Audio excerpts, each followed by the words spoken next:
it is? Guess what day it is? Huh? Anybody? Julie, hey, guess what day it is? Oh, come on, I know you can hear me. Mike. What day is it, Mike? Leslie, guess what today is? It's hump day. Woo-woo!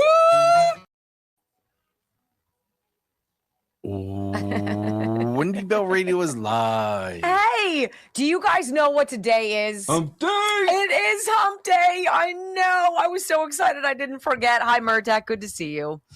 What's going on, everybody? Hey, how about you made us number 6 yesterday on the leaderboard, which I think is really exciting. You know what I said to Brock, and it's only taken me 5 years to figure it out. Fantastic. A little slow, sorry. That it's quality, not quantity, right? That you can have 100,000 people watching you live, but if they're not invested in you and they don't, I mean, you guys care about us because you know we care about you. I don't know how many people, hey, JD, I don't know how many people on Rumble. I'm sure a lot of them care, but I don't know how many of them are actually cared for, dare say loved. There's like a weird love here. I feel it. You're making it sound creepy. I feel it for you. I think you feel it for me. It's not creepy. It's unusual. It's special. I've said it. In People don't get 30 this. years of this, I've never seen someone be followed from radio, other than your wrestling bars. Don't get me wrong, but followed from radio station to radio station to platform to platform. Basement, patio to kitchen. Kitchen, studio. But beyond that, I mean, it's truly unusual. And I'll roll this into Demanda. You all just help. I said to Demand this morning, I need help because we were struggling with the title this morning. And all I did was give her the title and say something with Fauci. She found the song. Yeah. I didn't have to do any of it. Like even your ideas and the things that do you guys know that like 500 of you want to buy a shirt?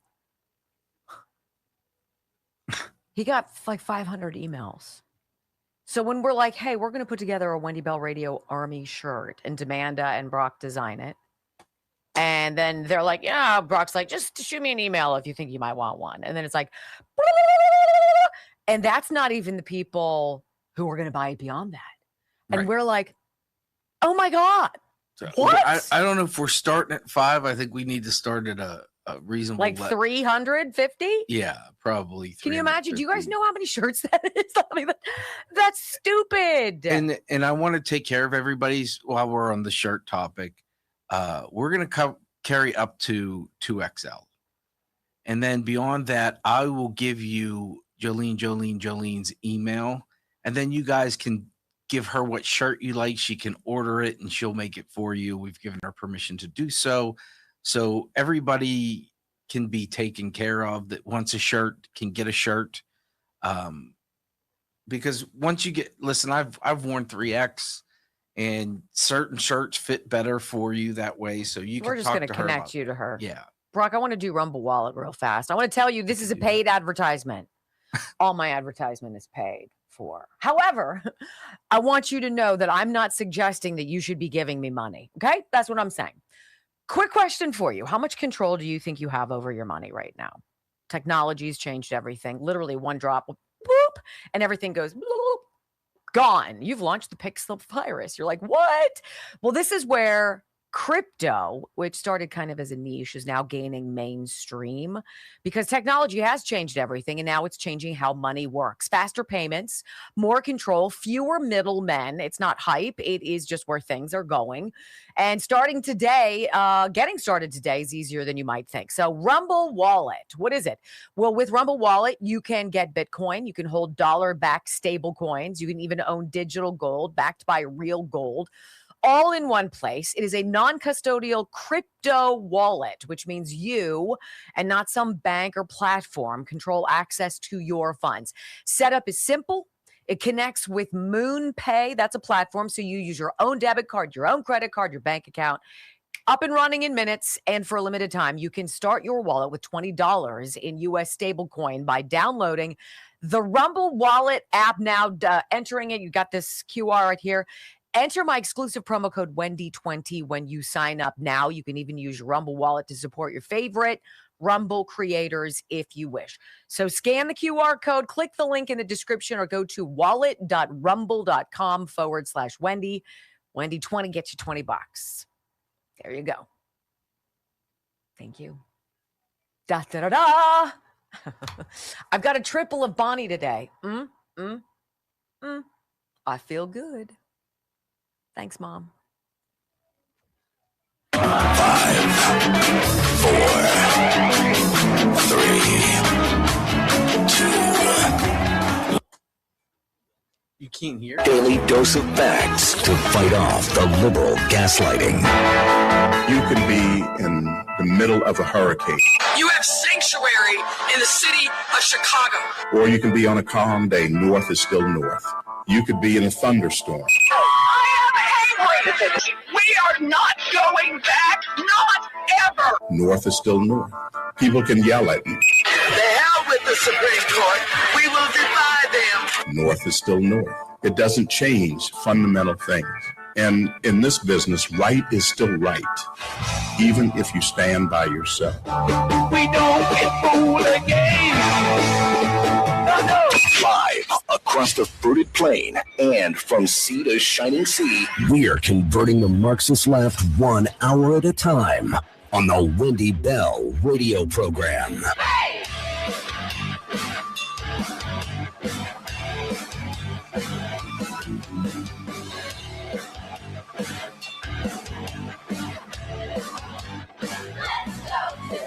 Well, hello, America, and greetings to all of you. Welcome home to the Wendy Bell radio program. Common sense, conservatism. It's never complicated because we tell you what we're going to do. We're going to tell you the truth. We tell you where we find our information so you can double check us and fact check us. We give you the stories that we think are important, and we let a lot of drivel on the cutting room floor because there are certain things we need to chat about, and those are the things that you're not getting on the mainstream media. So if you're new, oh my gosh, I am so excited that you are here. WendyBellRadio.com. It's the easiest way to follow along. You can join our live video stream. We get like 8,000 comments a day. It's amazing, and you can join in. No matter how you get us, thank you for so doing, and welcome home. We truly do care about you. I pledge allegiance to the flag of the United States of America and to the republic for which it stands, one nation, under God, indivisible, with liberty and justice for all. Amen. You know, when I was 18, I registered to vote at Zuma Beach. Zuma Beach was where they filmed Baywatch. You guys remember that with Pamela Anderson, David Hasselhoff. Brock just gave me the two fists up in the air. You like that show, apparently, Brock? Were you a Baywatch guy? Not really, but I like the ladies. You like the ladies, not David Hasselhoff and his hairy chest? He was better in Knight Rider. Oh, he was. He was pretty slick in that. So this beach is special, though, because the canyon that leads to it happens to be the place that my father taught me how to drive. Kind of a weird place to teach somebody who doesn't drive how to drive. And my dad's reasoning was, well, there are a lot of sharp hairpin turns. You've got to be paying attention at all times. You have no idea who's going to be barreling around the corner at you. And you have to pay attention always, right? As you always do. If you can handle the canyons, you can handle the highway, you can handle traffic, you can do anything. Let's just get this out of the way. That's where I learned how to drive in these beautiful live oak tree peppered roads up and down the hills, through the canyons, from my home in Calabasas to Malibu. And it was a beautiful place to learn how to drive, a beautiful place to grow up. I'd go to the beach commonly after I got my driver's license, often on the weekends with a girlfriend, but sometimes I would go after school by myself. It was about a 30-minute drive, not a big deal. And I enjoyed sitting there on a towel in the sand by myself, not wearing a bathing suit. Just sitting there and listening to the sea. And the sea in California, in Southern California, is not like it is other places like in South Carolina. One, it's cold as stones, but two, there's big chunks of kelp. Like you can dive into a wave and just be covered with big, big chunks that are like poppable, like bulbs at the end of this sea kelp. It's so gross to swim into. You're like, "Wah." And that's how I grew up at the beach, right? Cold with these weird things. And so sometimes I was like, I'm not going to go to the beach. I'm not going to go in the water. I'm just going to sit here. But I would listen to the surf and I would watch the waves and I would watch how the sun danced on the water like little diamond flecks. It was mesmerizing and I would spend hours there.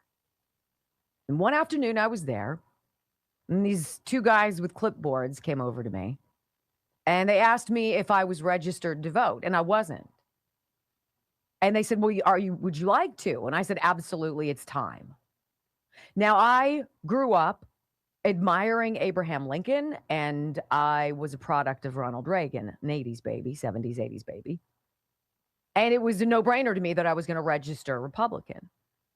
I don't really know if I had deep-rooted feelings about politics. My parents didn't discuss it. I had no idea how they voted. They didn't talk about it.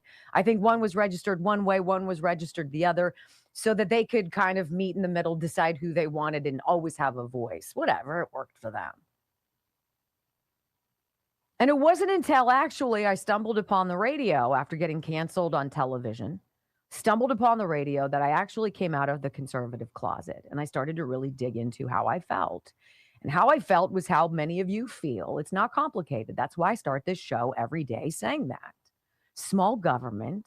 Let's try to get honest people who listen to we the people, because we are in charge. I believe in a whole bunch of things that you believe in. America first, America best, America always, America exceptionalism, patriotism, pride. I feel it. I felt it always. And then came 2008. Actually, it was more like, well, it was John McCain. Let's just say that. That was the Republican nominee for candidate for president. That was it for me. That was what happened last night in Michigan. Happened to me in 2008 when John McCain became the presidential nominee for the Republicans. I said, no, this is not my party anymore. This is not who I represent. This is not who represents me.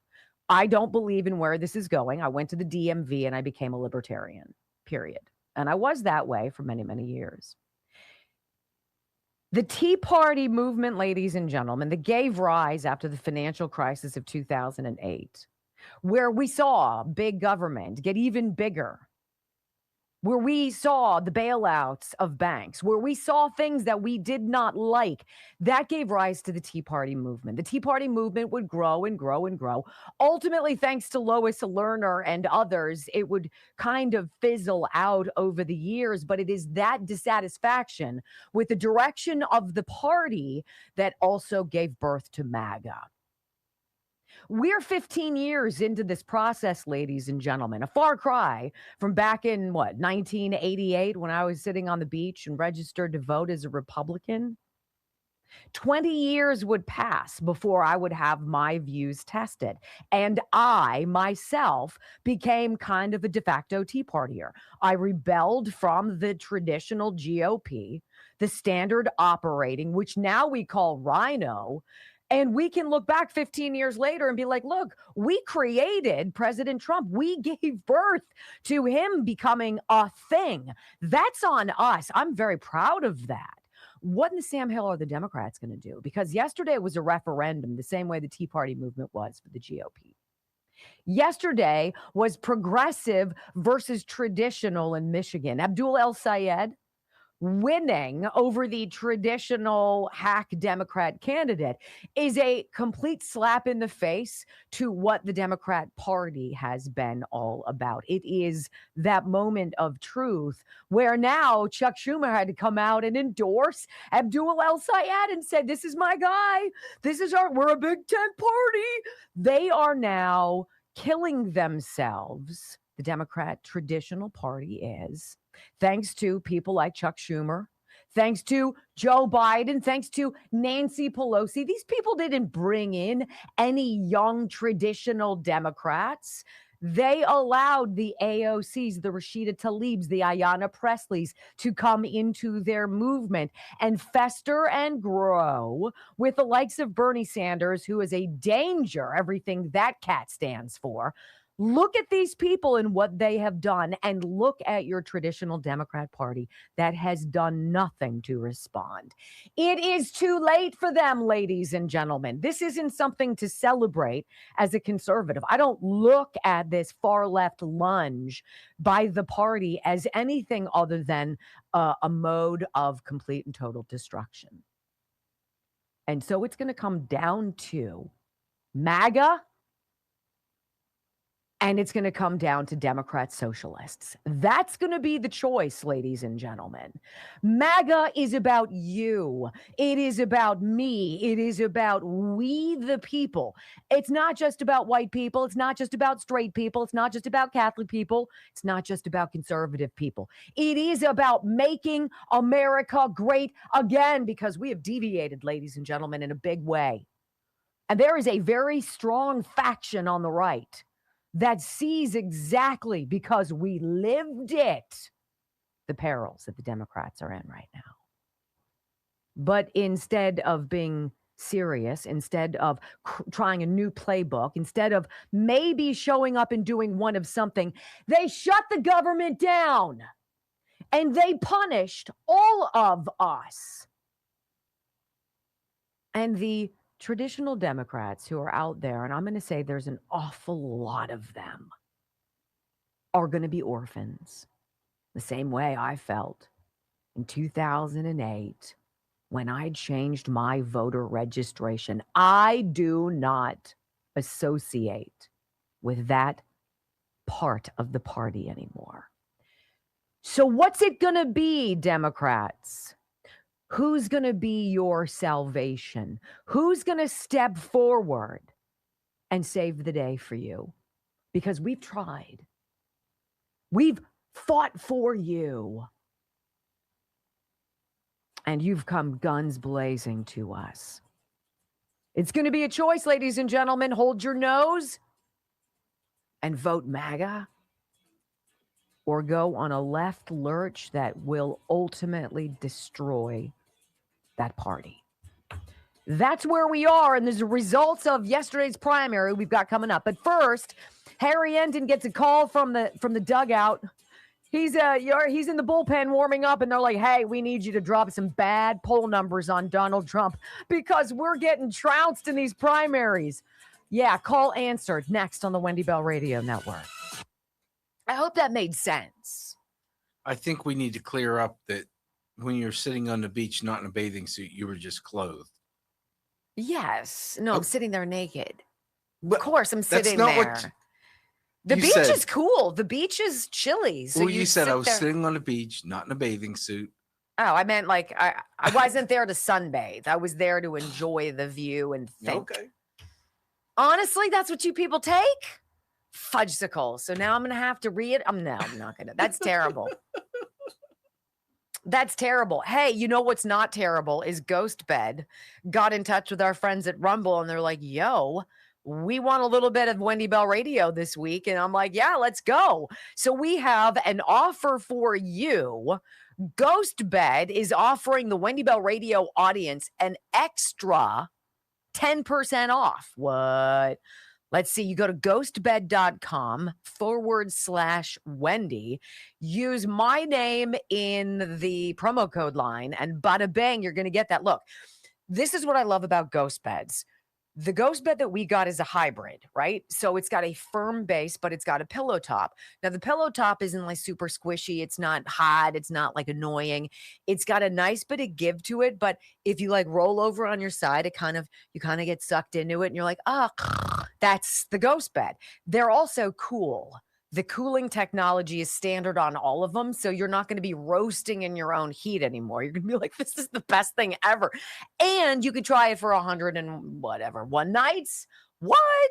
Sleep trial to make sure you love it before you're like, totally, I'm keeping it. You're going to keep it because you need it. You know you sleep on a crappy mattress. You know you wake up and you're like, oh my God, I feel like I'm just horrible. You won't.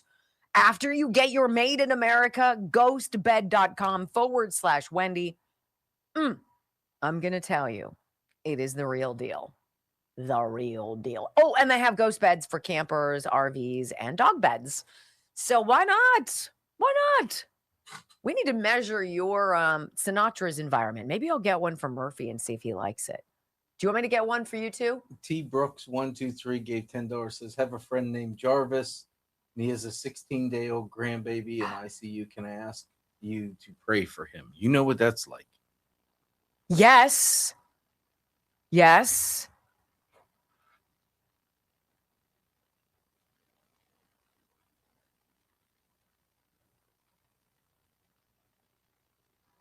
Hey man, if you there? if a baby's in the NICU, in the neonatal intensive care unit, you've got the finest medical care on planet Earth, round the clock.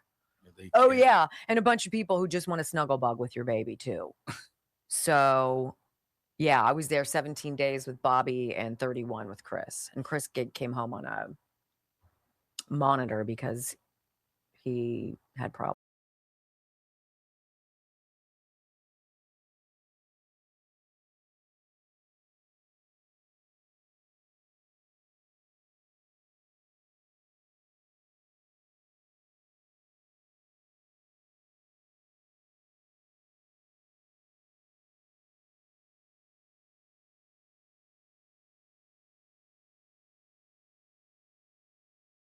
Abdul El Sayed beats whatever her face is, Haley Stevens or whatever the hell her name was, and wins the Michigan Senate primary, right? Democrat Senate primary.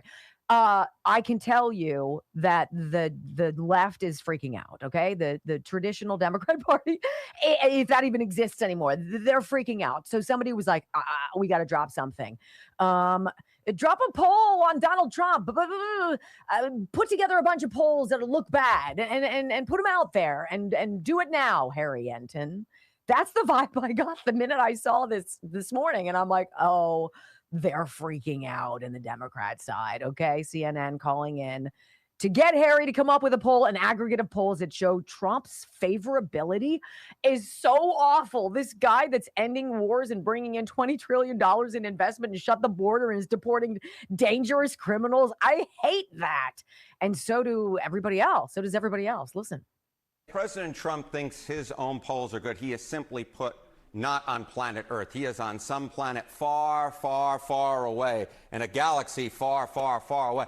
I mean, just look at this. It has been a steady decline, like a slide going into the sea. You know, you go back January 2025, +6. May of 2025, -7. September of 2025, -8. December of 2025, -13. April of 2026, -17. And now, in an average of polls, he is 21 points under water. This is the lowest he has been in term number 2. The bottom line is this: Trump is at record lows for himself in term number 2. He is very much underwater despite whatever he is claiming up in his head of his.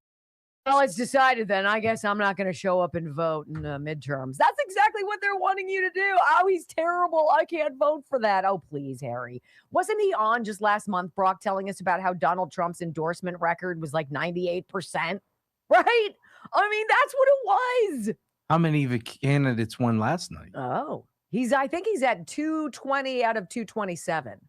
In his endorsement record, which would be a stunning 96.96%. Yeah, so I totally understand Harry. He is freaking out, guys. Why? Well, you know why. Now he's all giggles as he shows us the timeline of the president's reported favorability plunge. Trump is really not well liked nor approved of, according to CNN's trusted aggregate of polls. Listen. When did Trump slide into the sea again? I mean, just take a look here. I mean, you know, it'd be one thing, again, if we were talking about just one poll, but we're talking about the average of polls. But when we're talking about one poll, is there any poll that has Trump anywhere close to positive territory? Take a look here. Trump's negative net approval rating, Every single poll that meets CNN standards for publication has had Donald Trump underwater in the negative since March 29th of 2025.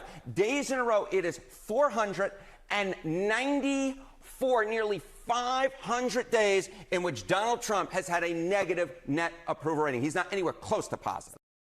Holy cow, but wait. I mean, his approval after Russia, and 2 bogus impeachments was bad too. What? Listen. Not this low. Not this low. Take a look here. Trump's net approval rating at this point. In term 1 at this point, he was 12 points underwater. He is now broken the 20-point barrier in the negative, minus 20 points. And you know I always love a little nugget here. Goes from -8 to minus 47 points with independents who are driving this. And what do the prediction markets say this means about his chances of maintaining control of the House? Oh, well, let's get to that in just a minute there, John Berman. I'm sure Harry's got his aggregate polls that are approved by CNN to collate this super timely, terrible news for the president. I mean, like, wow. Wow, this is just, it's a little too much to behold because of all of the things this president is doing. It's wholly unbelievable and it's sad, but you need to hear these sorts of things, particularly among independents. If he's minus 47 with independents right now, how does that change when Iran signs a deal, figures out the deal, and that whole situation is settled, which we hear is imminent to the dismay of the left, of course. They need it to continue so they can continue beating this president. How are independents going to feel when you have like a $1.50 drop at the pump, which is imminent when this deal is inked? Well, you're going to have Trump flipping those numbers around if you believe them. Let's talk about Trump sinking the GOP's chances of holding on to the House. I'm telling you what, the prediction markets look terrible. He's not going to be able to do it, says Harry. Oh, what a bummer. If you have a negative 21 net approval rating, there's no way your party controls the House if this holds until Election Day. Chance to win the House, Democrats now up to an 84% chance, up from 73% just a few months ago. Republicans now with just a 16% chance, according to the cash prediction markets. Trump's negative net approval rating is driving this. Now, do you believe that? Because I would say, honestly, a couple years ago, I would look at that and be disappointed. And I might not play it for you. But I think it's so important to play these sorts of clips for you because I think they are wholly propagandized tidbits meant to dissuade you from liking what's going on, to dissuade you from liking the moves, the America first, always moves of this president, to turn you away, to do whatever they can do.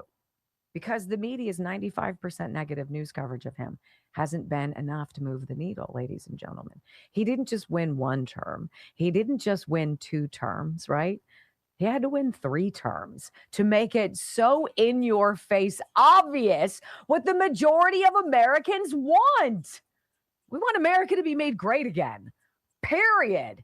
And that ain't happening on the left, my friends. When we come back on the Wendy Bell radio program, we're going to temporarily put our loathing and contempt for Anthony Fauci on hold for 1 minute to bring you some very important primary election results. All that you need to know coming up next on the Wendy Bell Radio Network. Oh, Harry. You know what kills me is you see these polls, right? Negative 47 with independents. But ask the question to an independent. Would you rather have a Donald Trump endorsed candidate or El Said? Because if you're independent, you're not for the Democrats or the Republicans. You hate the establishment, but you probably really hate. I'm independent, registered independent.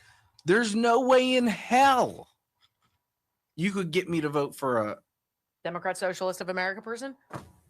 None of them make sense.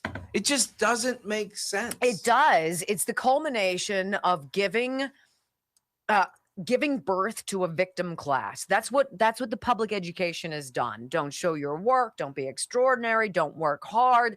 You're black. You're gay. You're Chinese. You're this.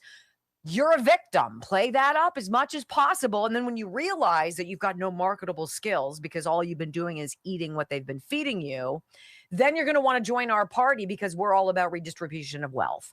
Take it from the rich who did it all and sprinkle it among us so we don't have to do anything. But the argument to the independents, right? Democrats are going to vote Democrat. They just are, right? But you make that argument to the independents and say, the American dream is to be rich. That's the American dream. So you may never get there, but with them, you're guaranteed not to get there. With Republicans or MAGA, you still have that chance. Yes. And isn't that all you want is a chance? No. Give me a chance to be rich. I don't have to be rich, but give me that opportunity. They're basically saying to everyone, you'll never be rich. I just don't understand. So just throw in the towel and let the government do everything for you. Yeah. There is that group of people who would rather just smoke weed all day and get what they need to get. And, that's it. Well, look, I've got some exciting news, you guys. I'm down 1.5 pounds. No, 2 pounds. How about that? 2 pounds with my GLP-1 Gold. Is it magic? No, but what it does is make me eat less, particularly after 8 o'clock at night, which is terrible because then I go to bed and it just sits like, if I have another handful of those stupid Dots pretzels, I'm going to punch somebody. I can't do it anymore. And this forces me not to. I have no flavor for it. I have no hunger for it. I'm not like, I need ice cream. I need Skittles. I need something. I need Starburst. Give me something. I don't. I went to bed last night, 9 o'clock. And I was like, I have no interest. And then I got on the scale this morning and I'm like, Shazam, 1.5 pounds, baby. GLP-1 Gold. This is Juvenon's big weight loss thing. This is their product. This is not drugs. This isn't pharma. It's not Pfizer. It's not Moderna. It's not those clowns. This is stuff in the natural world that actually work at squashing your hunger. And when you're not hungry, you don't eat, right? And you're not ravaged by thoughts of how fast can I get a Snicker bar shoved down my face. That's how I used to be. GLP-1 Gold is the product. Ooh, did I just take it? No, I have to take mine because I told you I find that it helps me if I take it now for later rather than taking it first thing in the morning. So GLP-1 Gold, go to bloodflow7.com/Wendy. I love this company. 30% off everything. It's affordable. It's safe. I love the people. They're easy to work with. I use their products. Okay. That's one of the few I can get behind in that realm and really honestly push. Don't misunderstand me when I say the American dream is to be rich. The American dream, yes, I feel the American dream. If you would poll like Larry or Harry, the majority of people, that's what it is. Now, a personal is completely different. You want your kids to be happy. You want your family to be healthy. But when I'm talking about political, the American dream is to be able to be whatever you want. Make as much as you want or as little as you want. So it's just, I don't know. I don't understand socialists. They want you to make as much as you can so they can take it. Yes. That's what it is. And then ultimately you run out of people's money and you quash innovation and nobody wants to be an entrepreneur. Nobody wants to push the parameters of something. And so then you become a country of complacency, of mediocrity, and basic suck. Well, what do we all bitch about? Right? You bitch about the government. Taxes. So if you bitch about the taxes, how can you square voting Democrat or DSA? Because it's going to be the same thing. I don't know. I understand.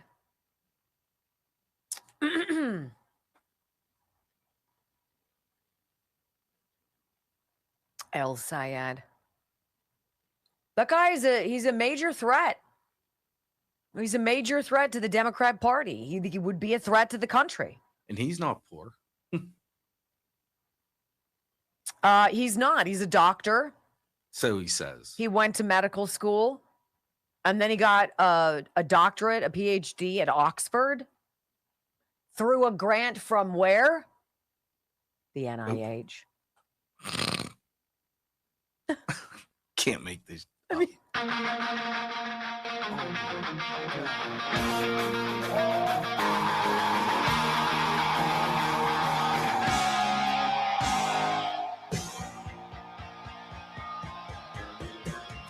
Welcome back to the Wendy Bell radio program, where we give you truth 100% of the time. I will not lie to you.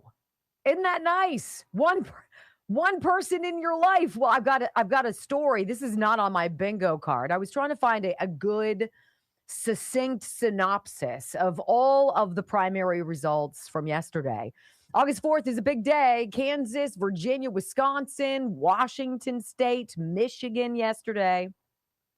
And so I found this particular article on NPR, of all places, and I was like, wow, this is weird. And it says, progressives see biggest win yet in Michigan while Trump flexes power over the GOP. So we'll give you a little bit of this so you know what's going on.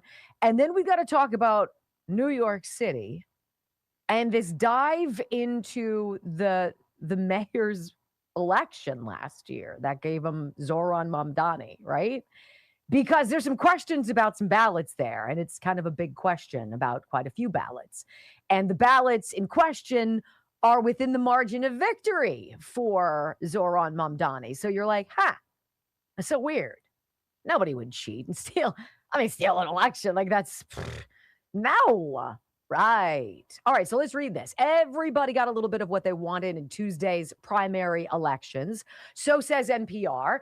It was a good night for the Democratic establishment, the progressives, and Republican candidates endorsed by President Trump. Some of the Michigan, or rather primary races, I don't know where that came from, some of the primary races for House and Senate in Kansas, Michigan, Missouri, Virginia, and Washington are critical to which party will hold power in the next Congress. The results following the primary elections indicate a clear split between the establishment and the progressive arms of the Democrat Party, while Trump continues to flex his power with Republicans. But voters also pushed back against Republican Party priorities in a pair of ballot initiatives in red states. Interesting to note. Now, again, remember, we're 15 years into the schism. We are 15 years post Tea Party, right? Which gave birth to Donald Trump and will long exist after Donald Trump leaves office. The Democrats have put it off and put it off and put it off. And they knew it was coming when AOC came in. They knew it was coming when Bernie Sanders got behind her and Rashida Tlaib and the others. And they have done zero to stop it. And now the monster is awake, alive, and off the table, roaming through the countryside. So let's get with the progressive power. It was a huge primary win for the progressive side of the Democratic Party. Voters in Michigan picked progressive candidate Abdul El Sayed as the Democratic nominee for Senate. He beat Representative Haley Stevens, who was backed by the establishment wing of the party, and has taken a more moderate approach to the race. Well, she lost. It was the biggest test for progressives to see if their populist agenda, such as Medicare for all, would bode well in a true swing state. Let's just imagine Medicare for all is all illegals. So you pay for everybody to get what you really don't get. Sounds fabulous. Where can I sign up for that? But the outcome of the Democratic primary makes it clear there's a stark divide among Democratic primary voters and the qualities they want to see from a sitting senator. Whoever wins the primary will face a tough challenge from Republican nominee, former rep and FBI special agent Mike Rogers. So that's going on there. Progressives also picked up a win in Michigan's one true toss-up district. A guy named William Lawrence beat two other Democrats for the nomination, and he's going to challenge first-term incumbent Representative Tom Barrett in November. And then you've got Sri Thanagar. He is that weird guy, the Democrat weird guy, who was just beaten by a progressive named Donovan McKinney. So you've got the progressives kicking butt and kind of taking names, except, Corey. Oh, can we do that? I normally do that with Dick Durbin. Oh, Dick. Oh, Corey. You're like the one Democrat socialist that nobody wants. You're too toxic, right? She got absolutely smashed by Representative Wesley Bell, who is, well, he's supported by AIPAC and whatnot, but he's more of a moderate Democrat. And he beat her by like 70 to 30, something like that. It was like a slaughter, right? So you got that going on. You've got this romp of some progressives, but not all. Then you've got in the Michigan's governor's race, I don't want to forget about this, Republican Representative John James beats businessman Perry Johnson 50 to 35. He's going to take Secretary of State hack Jocelyn Benson on, hopefully beat the snot out of her. But before I move on past Michigan, this is interesting. This Mike Rogers guy, he secures the GOP nomination for the Senate. He ran unopposed, right? Gary Peters retiring. Nobody was running but Mike Rogers. But Mike Rogers, which is interesting, lost in 2024 to Alyssa Slotkin, one of the, what did we call her? One of the seditious Sixers, right? And he lost to her by 19,000 votes, or 1/3 of 1%, in a state that Trump won. Like, I doubt everything that I'm seeing right now. Everything, every margin of victory that's so small. How many people in Congress really didn't win? Wouldn't you love to know? I think we will. In Missouri, like I said, Wesley Bell beats DSA member Cori Bush. Kansas, Trump endorsed Ty Masterson, the state Senate president. He wins the GOP gubernatorial bid, and that's significant. First Republican to win a gubernatorial race in the state since 2014. That's huge. So this is a big story, though, the Mamdani thing that we need to get to, okay? Because the election is now being called suspicious with something like 228,000 fraudulent votes. And I don't want to speed through this. We might massage it through a couple segments. And I'm waiting for the post-millennial, here we go, post-millennial story. Election auditor says over 200,000 votes cast in New York City mayoral election are suspicious. The report claimed that there were about 228,000 votes that were cast that can be brought into question. Evidence suggesting that there were tens of thousands of fraudulent votes cast in the New York City mayoral election has been brought forward by an election integrity activist whose report claims that the margin of victory that socialist mayor Zoran Mamdani won by is below the number of votes that the report brings into question. It's kind of weird, don't you think? Marley Hornick, who's the founder of realamerica.vote, as well as the New York Citizens Audit, he's the founder of New York Citizens Audit, released a report claiming that there were a large number of non-existent or unqualified voters in the New York mayoral election. And he said this yesterday on WABC in New York City.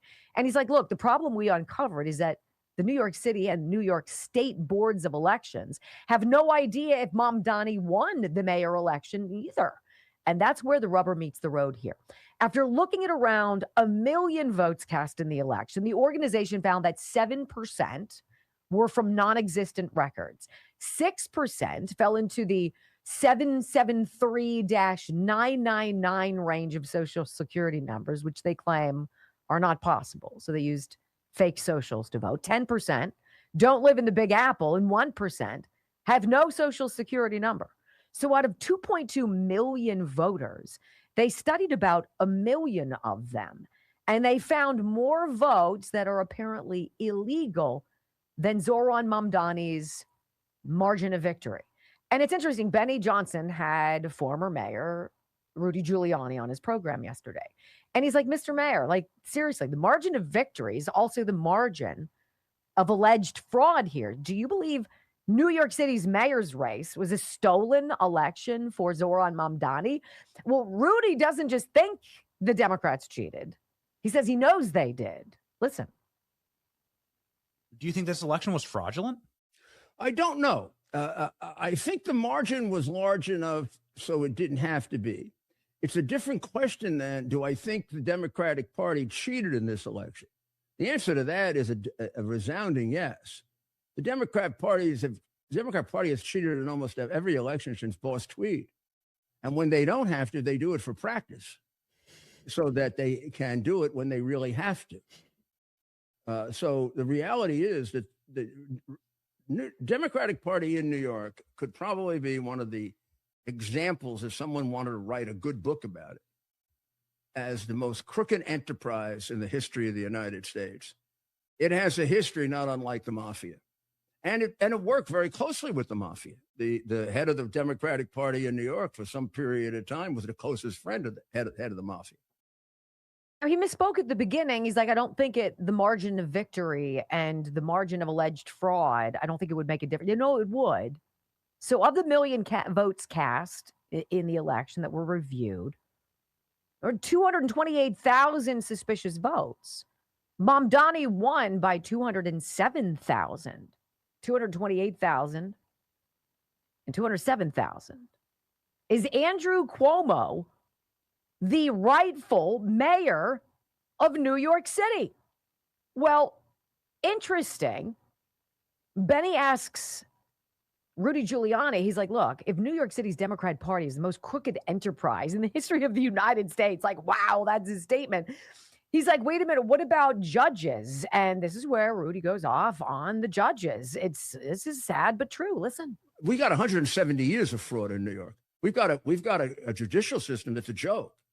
It has very little to do with the fair and equal administration of law. It's either a foreign theory of justice, which isn't justice, more like Russia that Dostoevsky criticized in Crime and Punishment. Sometime we could go over that. But we also have judges that are straight out now crooks. I mean, remember, every Supreme Court justice, they're the ones who hear most of the cases, is appointed by a Democratic boss and pretends to be elected because he gets put on a ballot and he has no opposition. And then when the Democratic boss wants a favor, what do you think the guy has to do if he wants to stay on the bench? Now, if it's a political case, it's granted. If it's another case, some of the judges are honest enough to say no, but they don't get reappointed. If the Democratic leader has a nice relationship with a lawyer, a personal injury lawyer, who has a mill for fixing cases, they can make millions. They do, and I've put some of them in jail. I feel like everybody else is getting rich by being a scumbag, and you're like, am I the last good human being on planet Earth? Because everybody else is getting loaded off of us, right? So when we come back on the Wendy Bell radio program, here's what I want to do. I want to dig into this actual study. I want to read the methodology. I want you to hear how it was conducted and the actual granular data that I think strongly suggests that Zohran Mamdani did not win. Next on the Wendy Bell radio program. Like, honestly, that is so huge. That is so huge. That would be great to be able to unravel. See, if you have 2.2 million voters and this organization looked at 1 million of their votes, right? The margin of fraudulent votes gets even bigger. It doesn't change the victory number for Zohran Mamdani. That number is static. But if you look at 228,000 suspected fraudulent votes, and you're only looking at half of the election, all of the ballots cast, you can surmise then that would be twice as many, so closer to 500,000.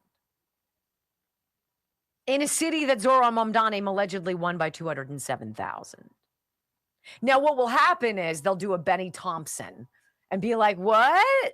I was supposed to keep those ballot images for 22 months per federal law, which everybody knows? I'm sorry, I didn't know that. Hillary Clinton, what? I wiped it with a cloth with bleach, what? It's amazing how these very smart people all of a sudden become instant morons when they get caught. I don't know what you're talking about. I didn't know the big C stood for classified. That's not fair. I don't think Benny Thompson's that bright. No, he's not. No, he's not. Hillary Clinton is, which makes her frightening, but you know what I mean. All right, who do we want to talk about? How about Dr. Gundry, MCT Wellness? Dr. Gundry, for a medical doctor to lose 70 pounds drinking something that he created. You could be like, "Wah, wah." I don't know about that.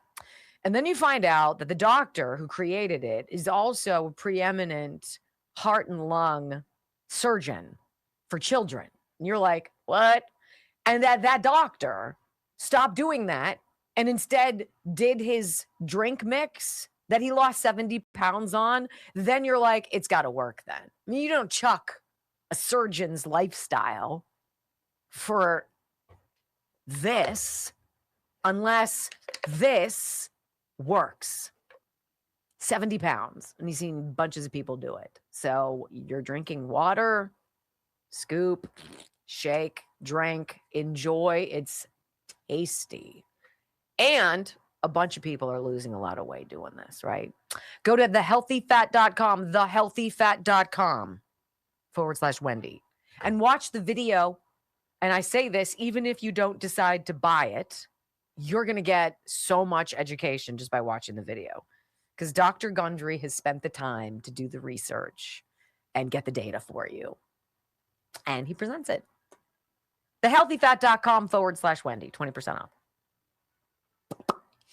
I have a to-do list of things today. I was hopeful that I was getting more of that drink mix, but I don't think it's coming. Maybe they have speedy delivery. So what's going on out there, guys? How are you? Hello. Good afternoon. 4100. Hi. That's so great. Hi, Party Foul. Hi. Hi, Q Fish. What's going on, Sandy Oz and Tread State? What's up? Hi, Cher. Hi, Jen Rear. Hi, Widowy. Widowy. Razorback. What's going on, guys? Let's see how you're doing. I like status updates. 172 comments. Think about that. Let's do this. Okay. I don't know how much time we have. Well, I do.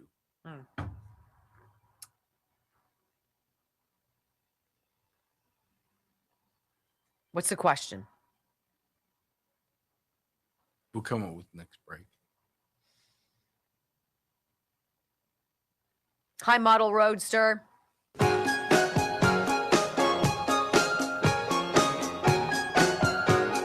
All right, so unlike Harry Enton, who's going to do an aggregate number of polls that are CNN approved, right? We're going to put a bunch of polls together, and we're going to present to you some awful, dire news for Donald Trump. Everybody hates you, dude. I'm sorry. All that stuff that you're doing. Yeah, they're just not that into you. I'm sorry. And you're probably going to screw it all up for your party for the midterm. So people shouldn't even show up, right? We're going to do something different. I want you to hear as I read to you this actual study that I think has every likelihood of unraveling Zoran Mamdani's fiefdom as he's trying to, what was it he wants to do, Brock? He's wanting to do the government-run grocery stores, but what do you have to go inside? Well, 2 days ago, you had to have an ID to prove you were a New Yorker. But yesterday, after backlash, he's like, oh, you don't need an ID. Oh, yeah. Just come on in. Don't worry about it. Please. You know where that's going.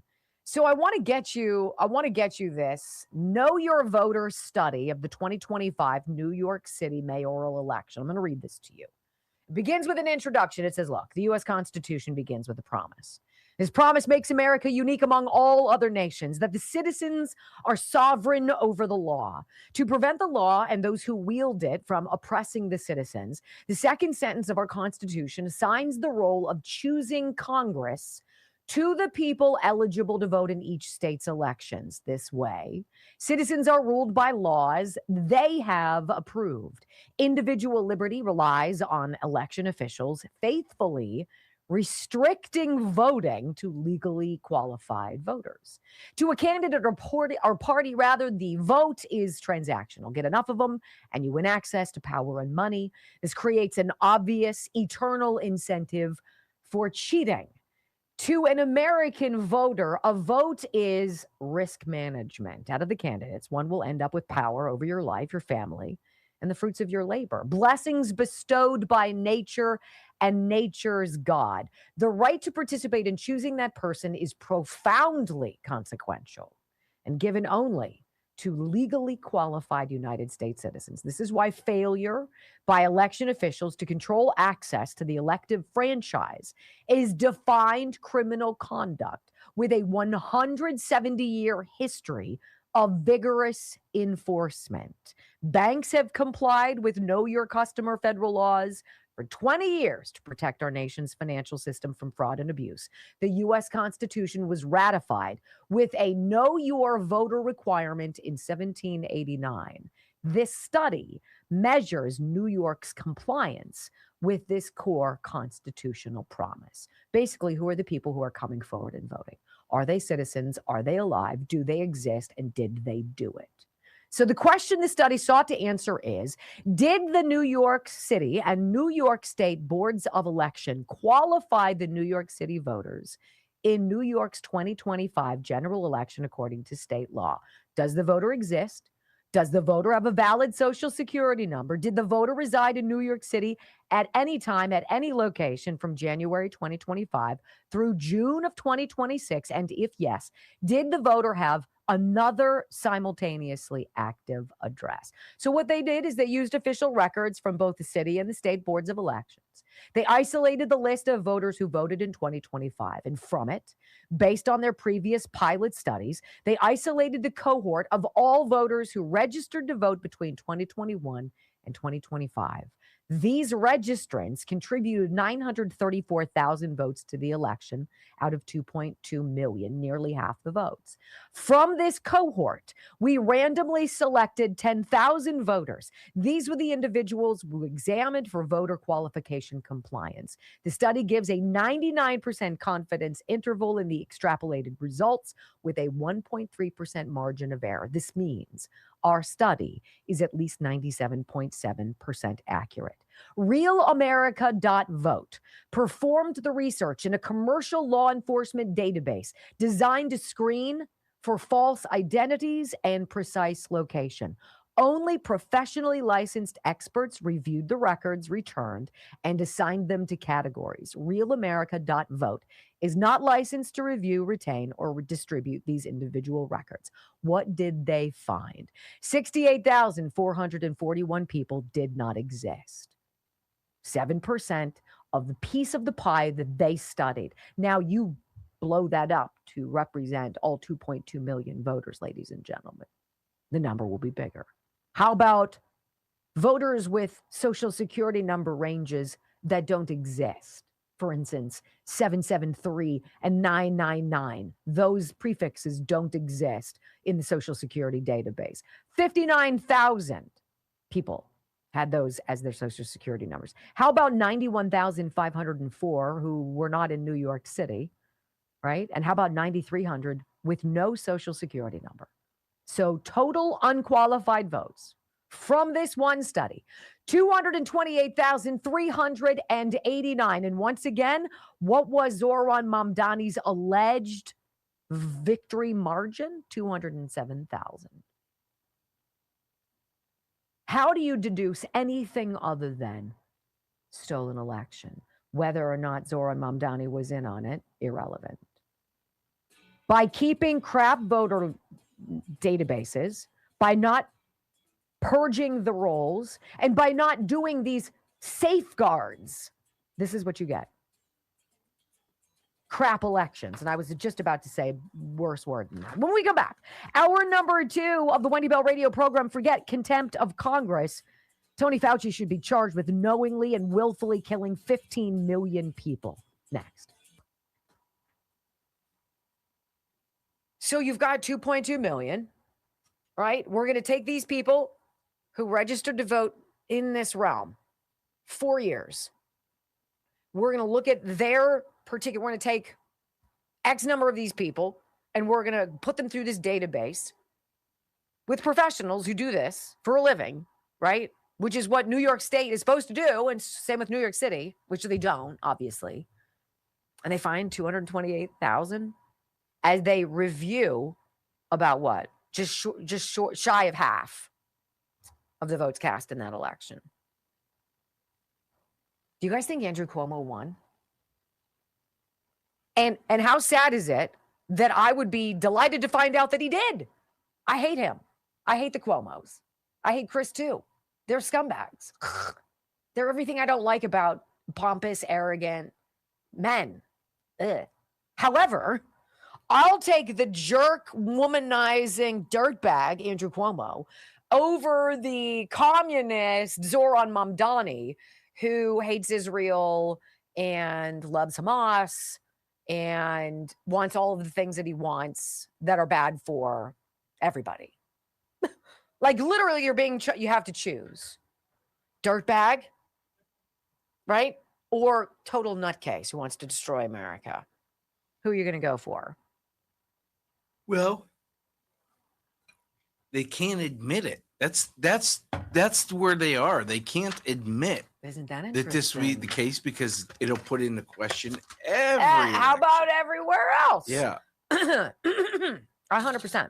Now let's do Alyssa Slotkin's win over Mike Rogers, allegedly, in 2024. Let's do Josh Shapiro. 19,000. Let's do Josh Shapiro as the freaking governor of Pennsylvania. Nobody likes that guy. And they're like, oh, he won by 15 points. Please. Please. All right. Let's see.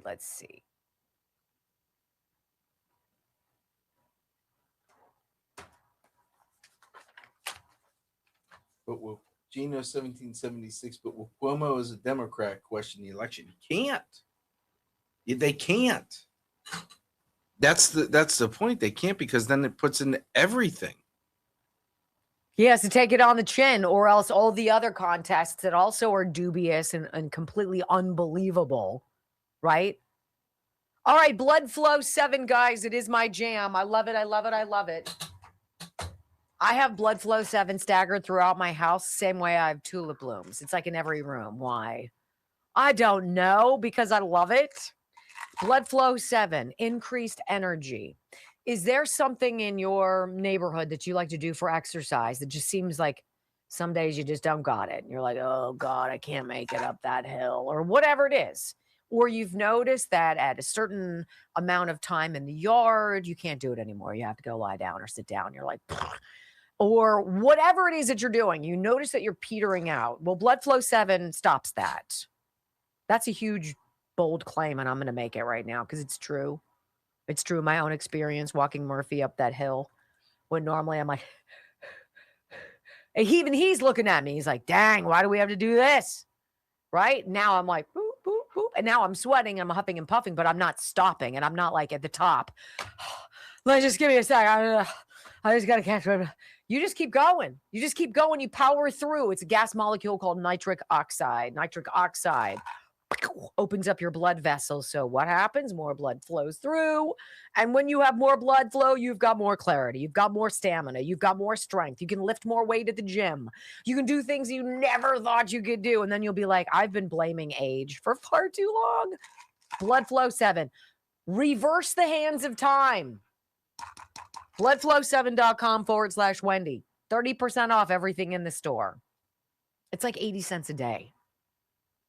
Right? But how would you spend 80 cents today? I remember when 80 cents used to get you 4 Jolly Rancher sticks at the Alpha Beta drugstore.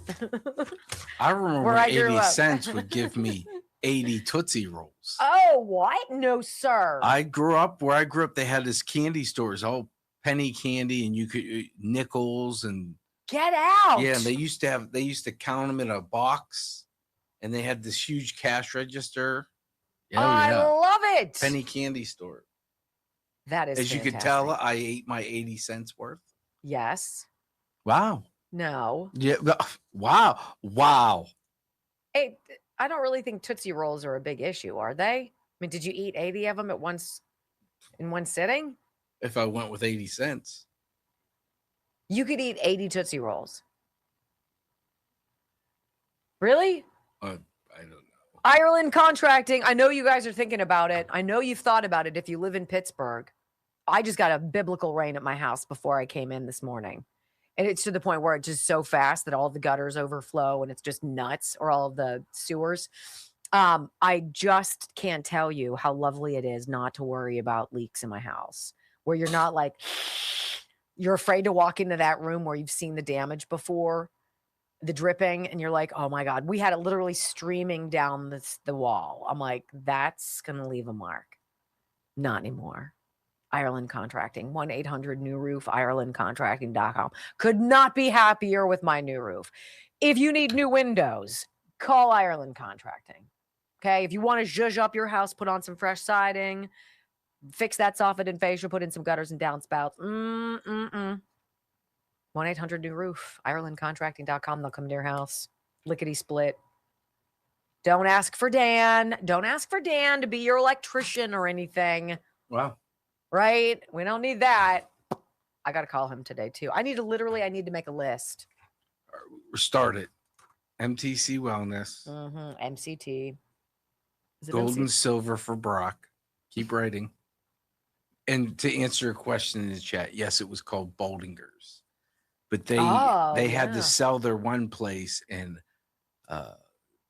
the one guy in the community didn't want it to go away, so he bought it and put it in another place.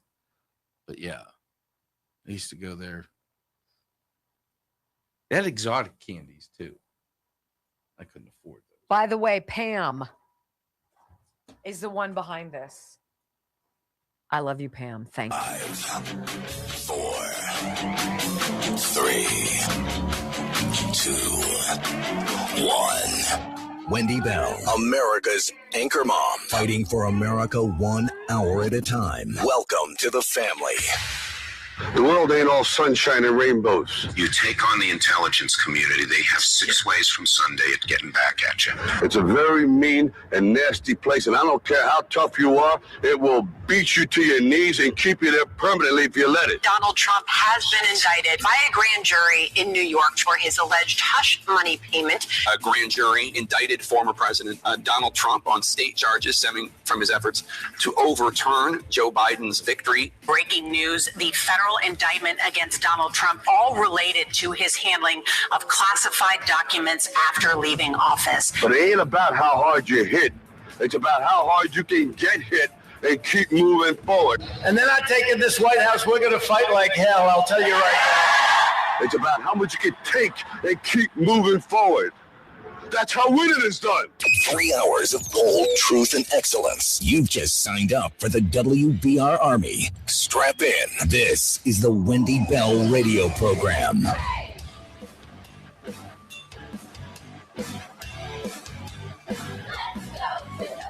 Welcome back. Hour number 2 of the Wendy Bell radio program is live. I want to hit this because it dropped just about 2 hours ago. John Solomon over at Just the News.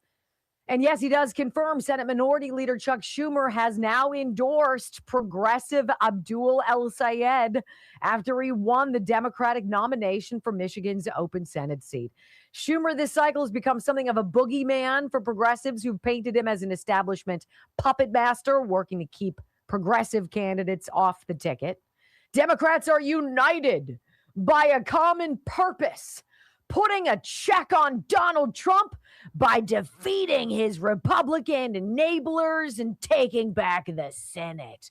He and Kirsten Gillibrand said in a joint statement obtained by Politico. What is it exactly that they need to put a check on Donald Trump for? What are we doing? How are we resisting that? What are we resisting exactly? What literally does the left have to tell you they're resisting that's actually factual, right?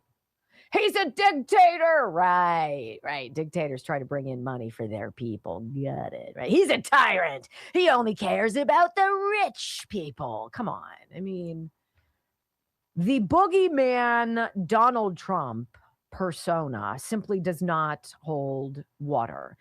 And unfortunately, Chuck Schumer in this statement with Kirsten Gillibrand, or however you say her stupid name, it just shows you've got a wayward, rudderless DNC.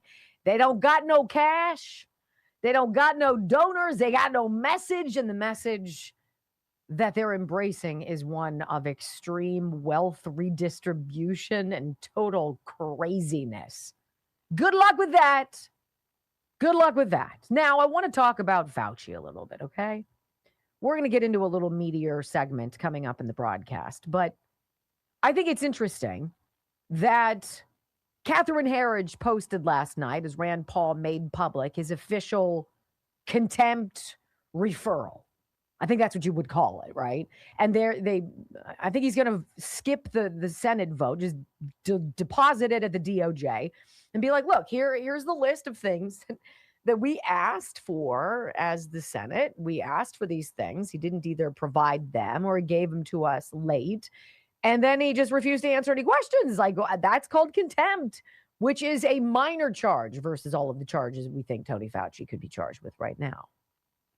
Tony Fauci should be charged with knowingly and willfully killing 15 million people, the same way he should be charged with his role in the AIDS epidemic.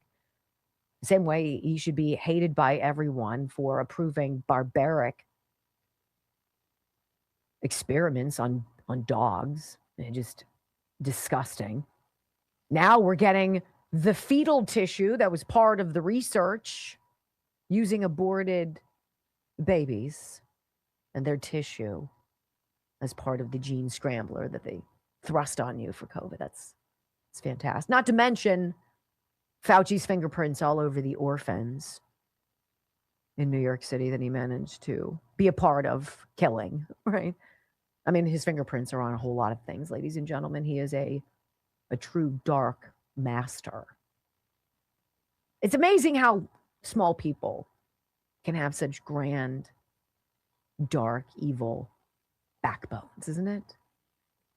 So now the rub for the good doctor is, he waived his Fifth Amendment right with his opening statement before the Senate.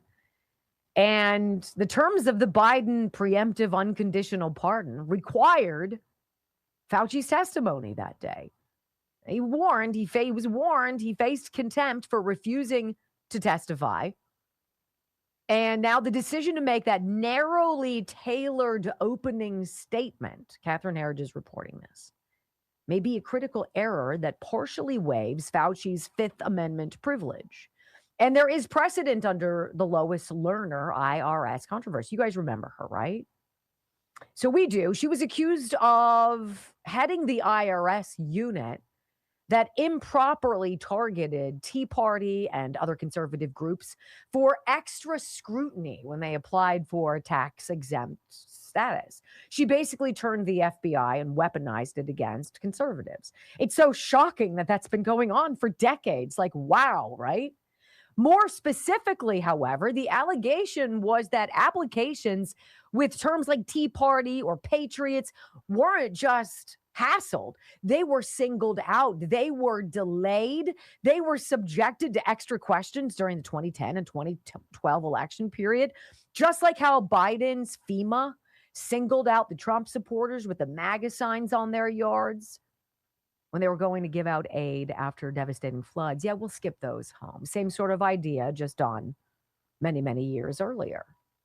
Now, what Rand Paul tweeted, she also took the Fifth, by the way, after a small opening statement, and she wasn't held accountable. Is that going to happen here with Fauci? Well, this is what Rand Paul tweeted yesterday. He says the HSAC, which would be the Senate Homeland Security and Government Affairs Committee, is voting on Thursday, so tomorrow, to hold Anthony Fauci in contempt. Despite having a pardon from President Biden spanning more than a decade, Fauci refused to answer a single question, even though he knew he could not be charged for crimes during that period. So I want to read you how this works. It's only 4 pages. It's very brief, but it's almost like they were ready for it on the right. They were. Republicans were ready.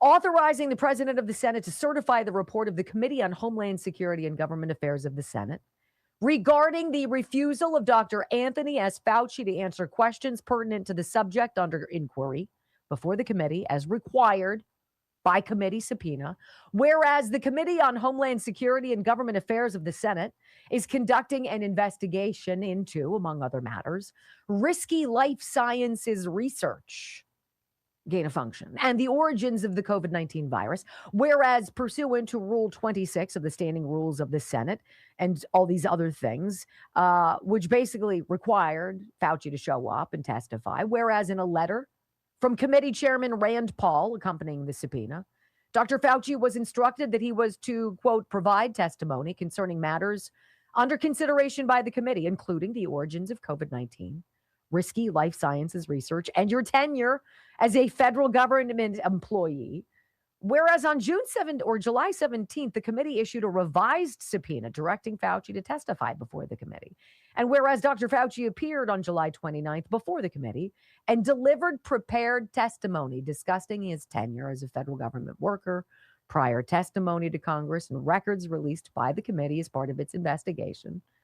Whereas Dr. Fauci concluded his prepared testimony by stating his intent to refuse to answer questions posed by the committee, citing the right against self-incrimination under the Fifth Amendment to the Constitution of the United States.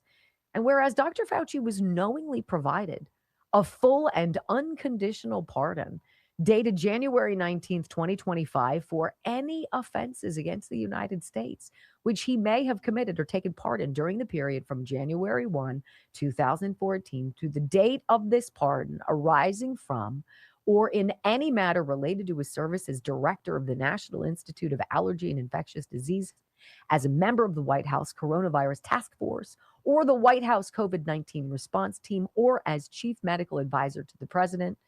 Whereas upon being asked questions pertinent to that inquiry, Dr. Fauci refused to answer, again, citing the Fifth Amendment. Be it resolved, right, that pursuant to sections 102 and 104, the president of the Senate shall certify the report of the Committee on Homeland Security and Government Affairs of the Senate, detailing the refusal of Dr. Anthony S. Fauci to answer questions pertinent to the subject under inquiry to the United States Attorney for the District of Columbia, to the end that Dr. Fauci be proceeded against in the manner and form provided by law. Signed, Senator Rand Paul.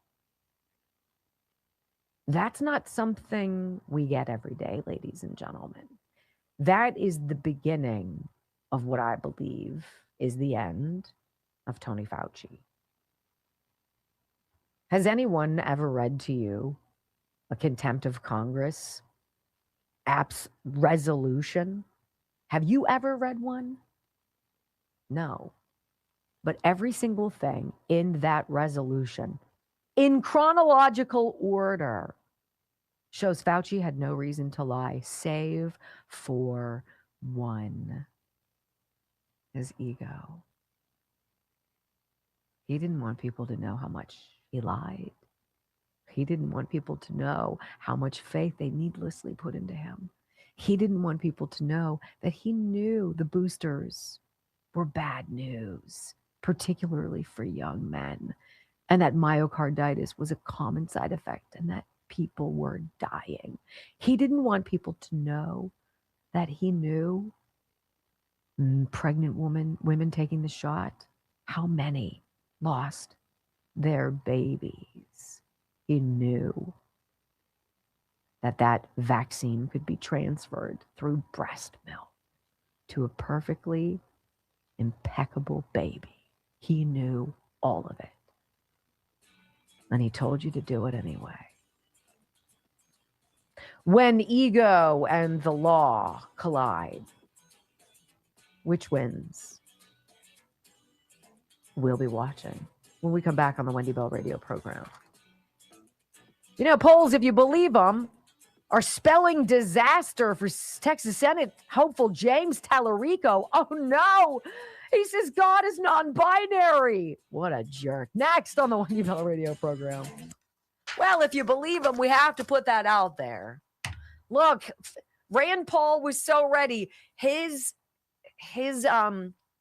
subpoena was specific. They had all of these papers filled out in advance. All of this stuff done by all of their legal folks in advance. He said, bring this, bring this, bring this. Be prepared to talk about these three things. Fauci mentioned this and this and this, and then shut the door on any questions. They had this whole thing locked and loaded. Fill in a couple blanks. Get it out. So we'll keep you posted. Reminds me of when we got fired from the last radio station. How? Well, they fired me. and then ask you if you were quitting, Mm-hmm. and you respond with, well, no. No, I'm just helping him move his things out. Yeah. And then 2 hours later, you got an email. Yeah. That's super classy. Yeah, that was already super classy. There's a lot of cowardice in the world, ladies and gentlemen. Anthony Fauci is a giant coward. He is a coward. No, you always say, look out for the people who buy their own press, that get caught up with their own press. Anthony Fauci did that with the candles, with the he's a god. They did that, and the facade was gone, and him saying something would have solidified it. George, thank you. I don't know if I should thank you or curse you. You guys remember these? We are repurposing them. These are not the, holy, Anthony Fauci, love you, spiritual prayer candle. Here was my idea this morning. Go ahead. No, go ahead. I'm not going to tell you. I say, how could we do a Wendy Bell candle with Fauci on it? And it's the burning hell candle. So when you light it, you're burning him in effigy. I would. Doesn't even smell good. Smells like lies and deceit. Smells like that. Just like that. All right, Kelly Morgan, Morgain's Fitness. Do it. 90 Ignite, 90 days. You have 90 days to give, to reclaim your body, to get healthy, to do all the things that you've been putting off for 40 years? 90 days. That takes you to Thanksgiving. You want to look like a different you? You want to host Thanksgiving? Put out the invite now to your family and get to work at Morgain's Fitness. Click the link, 90 Ignite, MORGAINZ fitness.com. You don't have to live in Pittsburgh. It's all done remotely. What? Mm-hmm. Yeah. Oh, wait. I found one yesterday. Maybe I can bring it up real fast.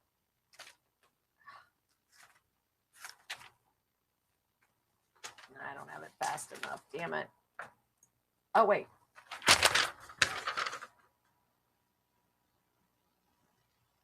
Okay. How do you like that for 90 days? That's freaking nuts. Right? Hold on. Did it do it? Yep. That's called Morgain's Fitness. MORGAINZ fitness.com. That's nanners right there. Hard work too. That's a hell of a lot of work. Yeah, I don't know how you get rid of that. I never understood that. It's just how you lose that. Holy mackerel. Hats off to her.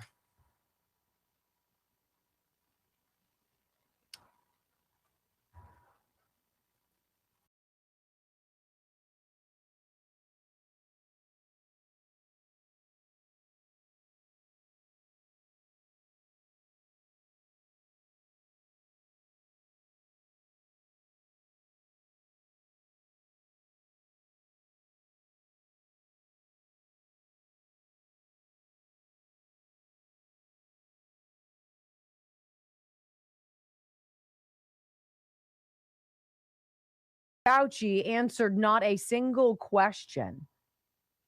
Not because he was worried about any kind of fallout punishment-wise, right? I mean, we traced yesterday that his nefarious deeds date back well before 2014. I mean, in 2002, Fauci and Ralph Barrick were working together on coronaviruses to make them worse for humans. What diabolical turds. I mean, what'd you do today, honey? Well, not much. I worked in a lab to try to kill more people. How about you? Well, I clipped some coupons and went grocery shopping. Okay. He didn't want his stardom to be diminished. He didn't want his holy glory to be diminished in any capacity. He didn't want anybody to stop burning his Saint Fauci candles. He didn't want you to know the truth because it's all about the ego. If your ego is more important than the health of everybody on the planet, Houston, you got a problem. Okay? Okay. You know who also has a problem, it seems, is James Tallarico, that kind of nutty guy in Texas who, thinks God is binary and that there are 6 genders. I mean, okay. Apparently, he's not doing as well as a lot of people had hoped he was going to do. Kind of petered out. Now, this is polling, so take it for what it's worth. And it probably is not worth much. It's from Breitbart. Headline, polls show Tallarico has already topped out his support. There's only so much you can get, so many votes you can secure, unless, of course, you're manufacturing people, which you could. They do it in New York, apparently, so who knows. Polling trends confirm Texas U.S. Senate candidate James Tallarico has topped out Democrat support and still cannot reach a winning margin in the state's 2026 election. As Democrats continue to hype Tallarico, whose comments about loving trans kids and God being non-binary place him out of step with overwhelming majorities of voters. The trend lines of the race are unmistakable. I mean, who gets up and like, what's your, Mr. Tallarico, what gets you up in the morning? Like, what drives you? What are you passionate about? What do you love so much that you could taste? Like, that's why you're doing this. And he's like, well, trans kids. And we're like, what? What are you talking about? The only trans kids are people who have parents who let them do crazy things, by the way, before they're old enough to know better. And if you have a trans kid who's 14 and you're allowing them to go through stuff right now, and you think I'm a terrible person for saying that, I don't care. I'll stand by it, okay? As Democrats continue to hype this guy, he's going down to recent surveys from Wedgwood polls and Texas Southern University bear it out. Both polls indicate Tallarico has maxed out the Democrat coalition in the state, while Attorney General Ken Paxton works to bring traditional Republican voters into his camp. The polls both give Tallarico a nominal +2 advantage, 48 to 46, in the Wedgwood poll, as well in Texas Southern poll, 47 to 45. However, the remaining uncommitted votes center on right-leaning voters who traditionally vote Republican. Quote, Tallarico is not winning meaningful crossover support from 2024 Trump voters. Like, who would think that he would? Like, who voted? Who's MAGA, right? I'm MAGA. I voted for Trump 3 times, right? But that James Tallarico, I'll tell you what, like, said nobody. That's why polls are so totally ridiculous. Tallarico isn't winning meaningful crossover support from 2024 Trump voters. His lead instead rests on near total consolidation of 2024 Kamala Harris voters, Wedgwood confirms, noting Paxton has consolidated 85% of Republican voters, and 9% of those who backed President Trump in 2024 were undecided. All right, so he's got a bunch of people who haven't made a decision yet. People who are going to go for Tallarico have already said they're going to vote for Tallarico. The people who are left are the undecided Republicans who are like, I've heard some stuff about this Paxton guy that I don't like, but I haven't taken the time to investigate for myself, right?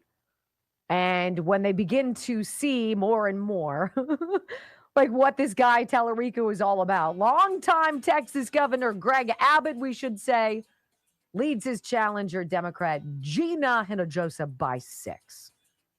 He's still got months to go. All right, don't let the memory hole you. Don't let the memory hole what they did and what they said. Tony Fauci, in his own words, twisting himself into a giant Mr. Science pretzel, next on the Wendy Bell Radio Network. So Paxton, yeah, he's going to have to pull it out. He'll pull it out. It's going to be expensive. Michigan is going to be the barn burner.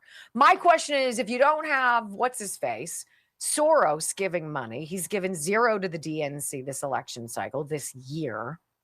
Where's the money going to come from for this Tallarico guy? Reid Hoffman? Where's it going to come? Rich people. Just rich people, you think, who are going to put their money behind a guy who likes trans I saw that kids? most of his support donations are from left coast rich people. Like, he's not getting like the grassroots money. Yeah, because grassroots is regular Democrats. People. Yeah, well, they're spending their Those money. are the Those people who've don't been have money. smart. They're getting their trans kids surgeries and stuff like that, and new clothes. And guns to protect themselves from the illegals that cross the borders. Why is my phone asking a caller who's phoning me now for their name and why they're calling? Is it leaving a message? Hey, Dana. I'm good. I'm in a commercial break on my show. What you got? James Tallarico, Mr. will eat barbecue holding with the napkin. I don't know how any of these people realistic. I am home. I use starting our at about friend as a 3:40. However, guy I know after that's a socialist. August 17th, the my fact schedule that changes, and I is trying to am start his home own thing. at about 1:30. And my whole point was, you can't be a capitalist and a Right. socialist in the same sentence. Everything's hypocritical. You know, we don't want. I don't leave for work until 9:30. If he can, yeah. It's amazing how these people twist themselves in knots. That's okay. That's okay with me. Yeah, starting Monday, August 17th. Yes, I'll be home after that. To just yes, ma'am. Exude stupidity. Yes, ma'am. In one sentence. Thank you so much. Thanks, Dana. Bye-bye. And Fauci is part of it. The fact that you have my body, my choice, you have to get the vaccine. Everything about them is hypocritical. Oh, boy. Everything. Isn't that a fact? Holy smokes, right? Very true. Very true. All right. You good? Dana's good? Dana's good. Okay. As long as Dana's okay, we're all good. Let's see. I did that. Okay. Was Dana calling to ask you if you need more MTC wellness? No. Oh. No, More that's gold or silver? No, they have to move one of our security cameras because the construction has blocked it. So I see it, and it's upside down. So I'm like, so you flip your phone. Yeah, that helps. All right. Wendy loves gold. She does love gold.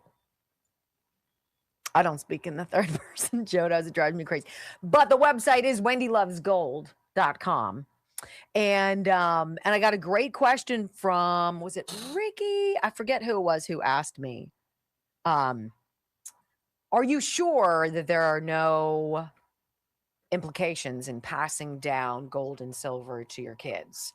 And can your kids sell back your gold and silver to Wendy Loves Gold if they so choose? Does that deal work still? Because, you know, the promise at Texas Bullion Exchange is you will never sell your metals back to them if you need to for less than what you paid for. They won't let you lose money on the transaction. That's a pretty bold statement, I think. 855-927-5557, wendylovesgold.com. But that's their story. Come to us. We'll explain to you the options out there. Get a gold-backed IRA, gold-backed IRA. Get coins, silver coins, gold coins, rounds, buffaloes, bars. You can buy silver bricks. I have a silver brick. It's heavy. It's delicious. I love it. I love touching it. It's so cool, right? Wendy Loves Gold. These are the people who want to create this relationship with you. And it's not just a one and done like a surgeon. It's like they want you for a long time. They want you, when you have extra money, to be like, hey, let's invest. Let's see what we can get. 855-927-5557, wendylovesgold.com. Ask how you can get 6% in free silver simply by opening up a gold-backed IRA. It's great. It's totally great. I love them. Listen, if you have gold and silver to give away, I promise I won't sell it. So we don't have to worry about that. You just send it to me. Is that right? Yeah. How are they going to get it to you? The P.O. box, but make sure it says Brock's Eyes Only, because this one will steal it. Wow. What don't I do? Huh? You want to tell them? What? I don't even open your things. I don't come anywhere near your things. He's like, open it. Because I'm like, oh, you got a bunch of stuff for your birthday or whatever. And he's like, open it. I'm like, I'm not opening your freaking mail. No. Why would I care? I care. Why? Because I was a mail thief when I was a little Because girl. you were what? I was a mail thief. Geez, what else did you do? You raced Ricky Schroeder. You hit and run from an accident. Fled the scene. You stole mail. You stole ugly lime green pants. Went to the slammer. That's how I became such an upstanding citizen, though. Right. I don't think I want you voting for You have to.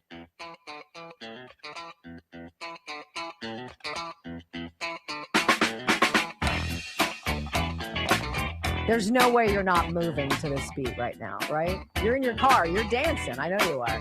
Give into it, baby. Welcome back to the Wendy Bell radio program. We're at that halfway mark already. I swear this is like the fastest chunk of time. I almost said the fastest 3 hours on radio, and then I was like, can't say that. Rush said that. Aw. All right, so here we go. As Tony Fauci is desperate for all of us to believe that he is just some innocent, hard government employee who cares about science, he cares about the facts, he cares about helping people, even if that means creating a virus to make everybody sick, kill a bunch of people, so he can launch some vaccine, which also will make a lot of people sick and kill a bunch of people. That's what science is, ladies and gentlemen. Don't you forget it, right? Well, my husband found this yesterday and he sent it to me. I woke up to this clip of all of this back and forth montage stuff of things that Tony Fauci has said. And in his own words, he is absolutely guilty. I mean, the one thing about being a complete egomaniac media whore is that there's a lot of breadcrumbs out there for us to piece together so we can lead the wayward down the path to enlightenment, where the Dr. Fauci candle, the burn in hell candle, can live forever. That's what we're doing. All right, so we're going to play this mishmash for you, and it's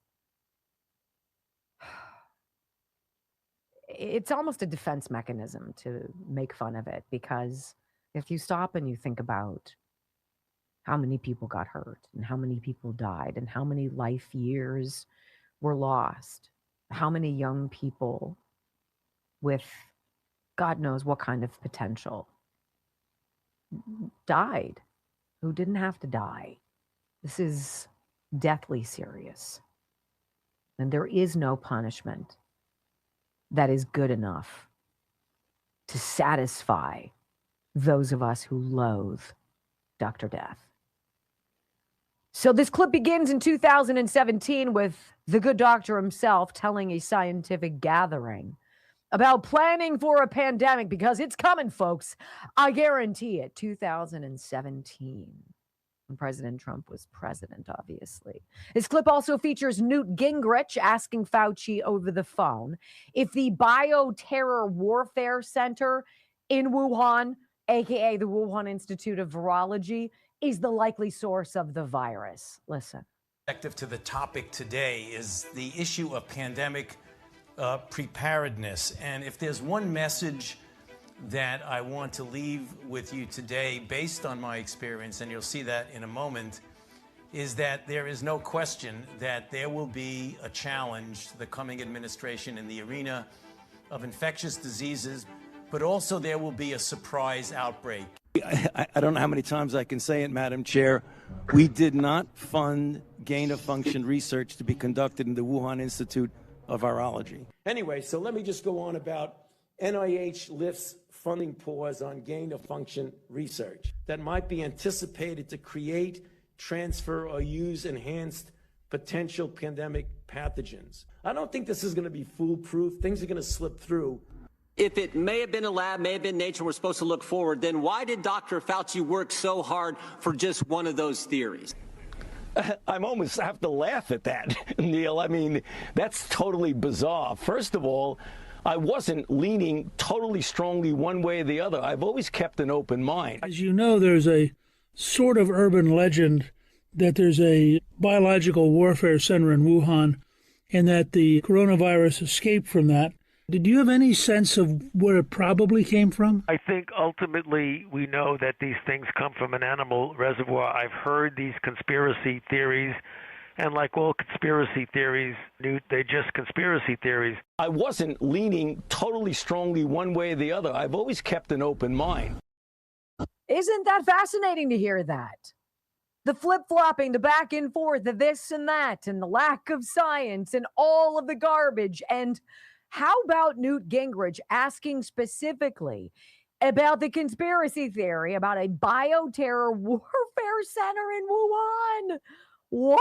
It's exactly what it was. Right Fauci now, for how many times? His flip-flopping on masks and lockdowns, which destroyed hundreds of thousands of businesses and set back tens of millions of American school kids years. Let's listen to a little dose of that. right now, people should not be walking. There's no reason to be walking around with a mask. Should you be wearing 2 masks or 1 mask? I often myself wear 2 masks. Can we make a general recommendation that doesn't have scientific basis yet? No. Please wear a mask. The chances of my getting infected in an indoor setting is extremely low. And that's the reason why in indoor settings now, I feel comfortable about not wearing a mask because I'm fully vaccinated. When you're in a congregate indoor setting, wear a mask. First of all, I didn't recommend locking anything down. I went with Dr. Birx into the president and said, 15 days are not enough. We need to go 30 days. Obviously, there were people who had a problem with that because of the potential secondary effects. Nonetheless, at that time, the president went with the health recommendations, and we extended it another 30 days. First of all, I didn't recommend locking anything down. Remember when you made that decision to stop doing what everybody else was doing, what you were expected to do because you know it was stupid? There was no science. And you did it just to get all the whack jobs off your back by wearing a mask. Remember the first time you walked in somewhere and decided not to wear it because it was stupid and you got harassed? Oh, yeah. I remember that. Not that long ago, ladies and gentlemen. Oh, they don't work. Oh, they work. You may wear 2. Make one wet. Oh, do this. Oh, do that. Oh, don't go here. Don't go there. And then there's, you know, the problem with being a media whore is that there's so much to walk through, like, right? Can vaccines make things worse? Dr. Fauci, and what about natural immunity, that amazing thing that happens after you've gotten sick and felt like a turd for a week? Aren't your natural antibodies like the greatest preventive medicine there is? No, no, no. Let's listen. It's the worst possible thing you could do is vaccinate somebody to prevent infection and actually make them worse. This would not be the first time, if it happened, that a vaccine that looked good in initial safety actually made people worse. Well, the latter part of what you just said is untrue. You don't get worse results from vaccinating. She really has the flu.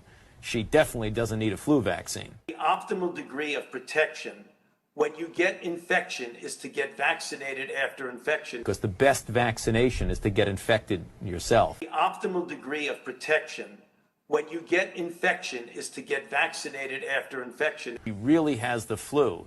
She definitely doesn't need a flu vaccine. Amazing how that changed in 20 years, didn't it? And then how about this? Is the pandemic over? He was asked this in 2022. And then 7 months later, man, did he change his mind. So if you're saying, are we out of the pandemic phase in this country? We are. Is this country ready for another pandemic? And are we still in the one we have not, that we've been talking about? Well, we certainly are still in it. The safety of these vaccines have been clearly established.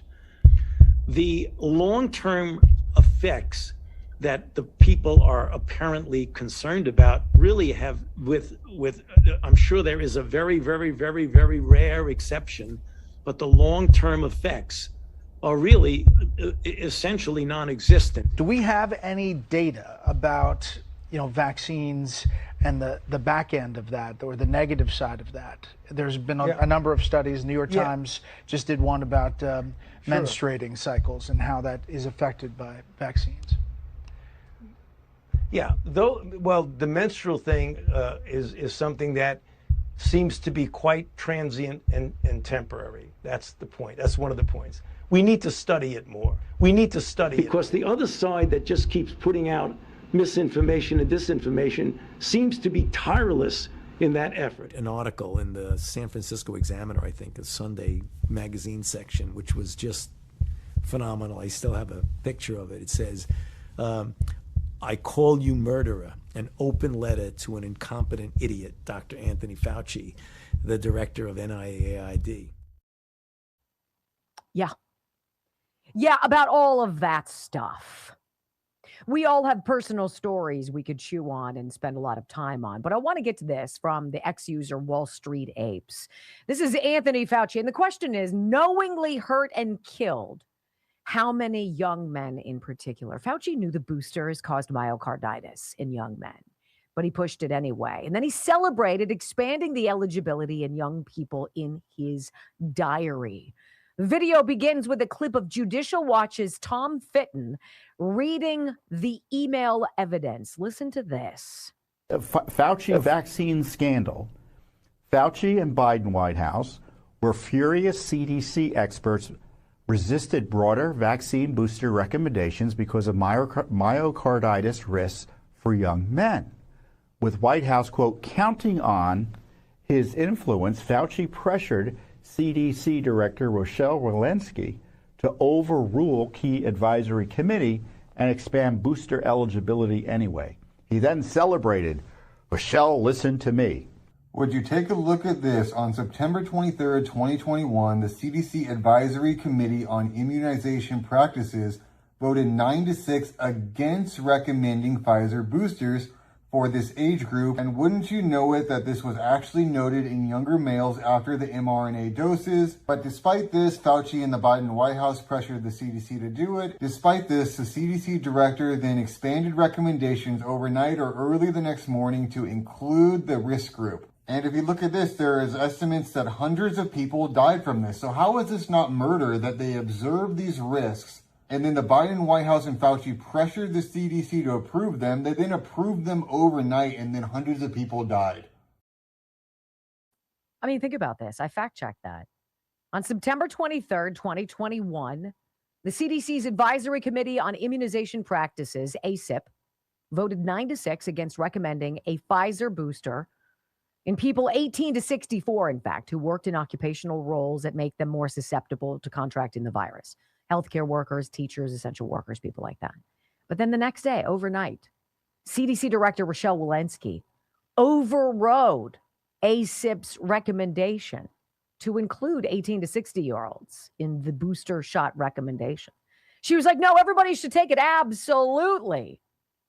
And young people too.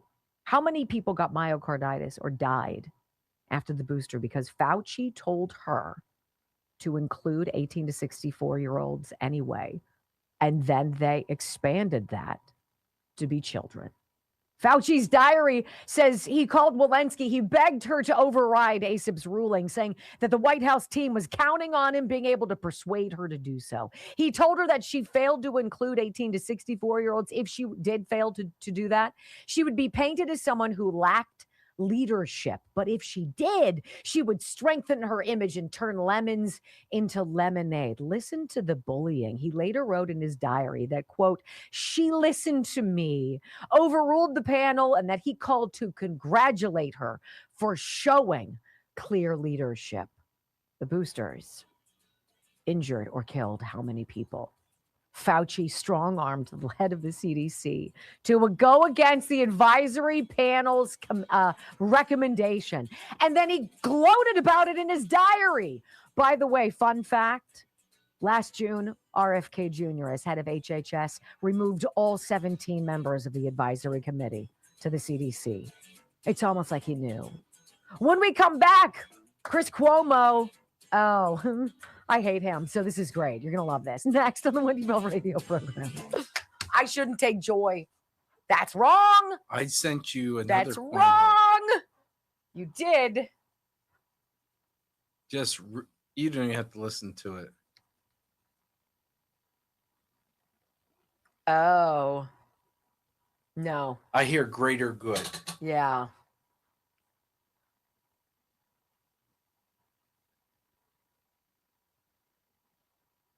Who wants a burning hell candle? Right? Do you think I do want to burn there is a way that we could be able to do that? Fauci burn in hell. Like I should light it, and just have it burning until something happens to him. Make an image on it, him like burning in hell. Like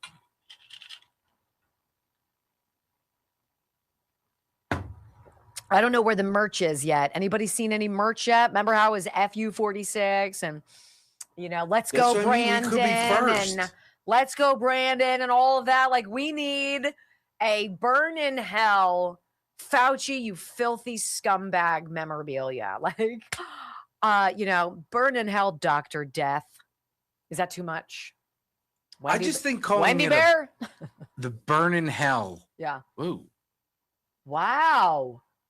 Did you see that? Yes. Do you love yourself? I don't know what it doesn't show. I don't think it shows up on the. I saw it. What is that? Do it again with your hands. It's like you have to make it look like a heart. Put a heart. Now pull it away. See, you're not good at it. You do it. You look like why do you don't even look, yours look like a freaking pumpkin. Is this honestly your heart? Like, really? Okay. Oh my God, stop. Wait. What? I want to go to his side. That's so annoying. Look at that.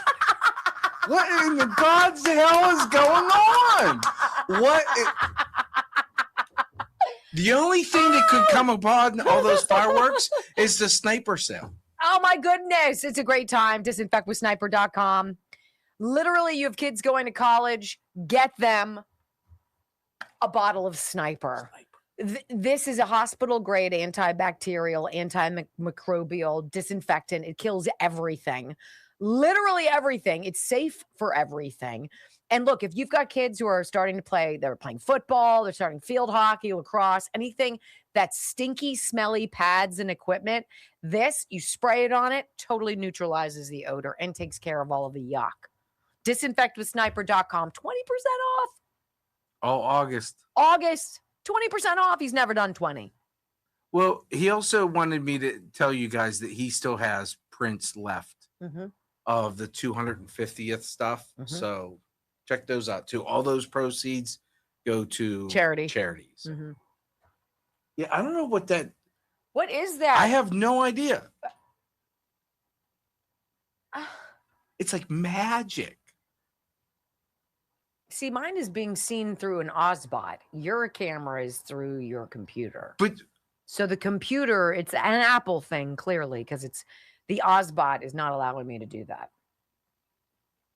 I wonder how I got the fireworks. The thumbs up, nothing. See, it doesn't like you now. Take yourself off and come back on. Let's see. I just wanted to get rid of them. Oh, wait, what? See, now you lost your magic. I did. See, now I'm not interested The magic anymore. is gone. Fleeting, sort of like Anthony Fauci's star. They weren't going to give him a star on the Walk of Fame. I betcha. Well,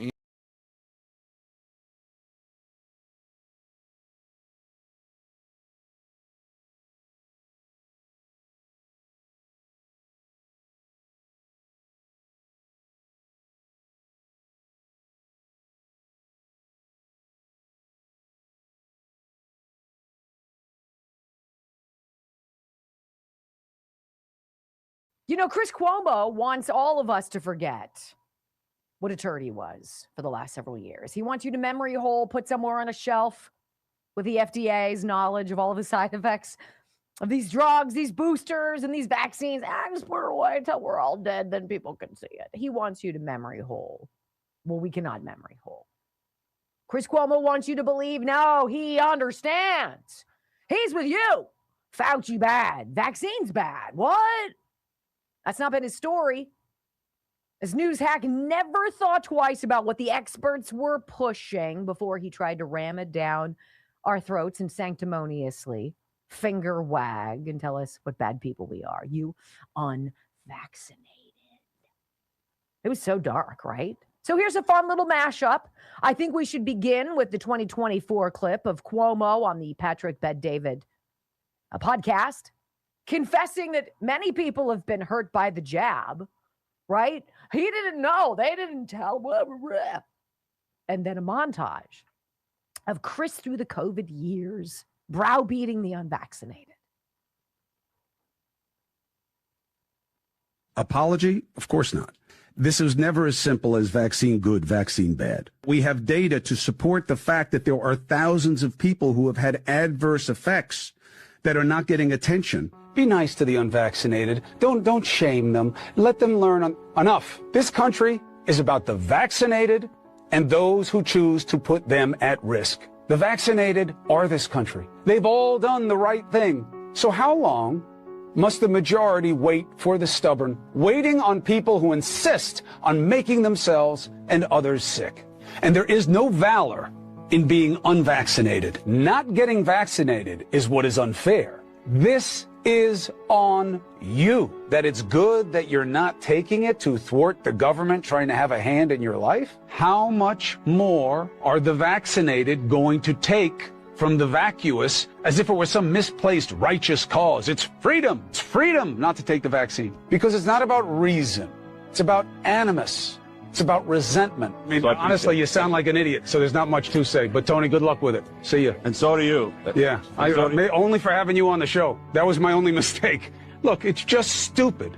I'm pro-freedom. I hate that he's Italian-American, by the way, because it plays into his stereotype. This suggestion that somehow there is a strength in the resistance to the science, to the mandate. Stupid, ethnic, stereotype, masculine, moronic thing to be. Because, look, I don't think it's a coincidence that some of those who are soft-selling the vaccine are also among those ignoring January 6th or trying to minimize it, have decided to be free to get sick. Because the idea that it's just about choice and volition, this isn't making you get a tattoo. If the freedom's so important, I'm free to be stupid. Byron Donald's not going to take it because he doesn't care what Biden wants. If there are Americans like myself who choose not to, please don't berate me for doing that. It is a personal choice I have made. It's my own health care. I am allowed to do that. Here's the thing, Byron. Do you have the right? Of course, nobody's debating that except you guys as a false choice.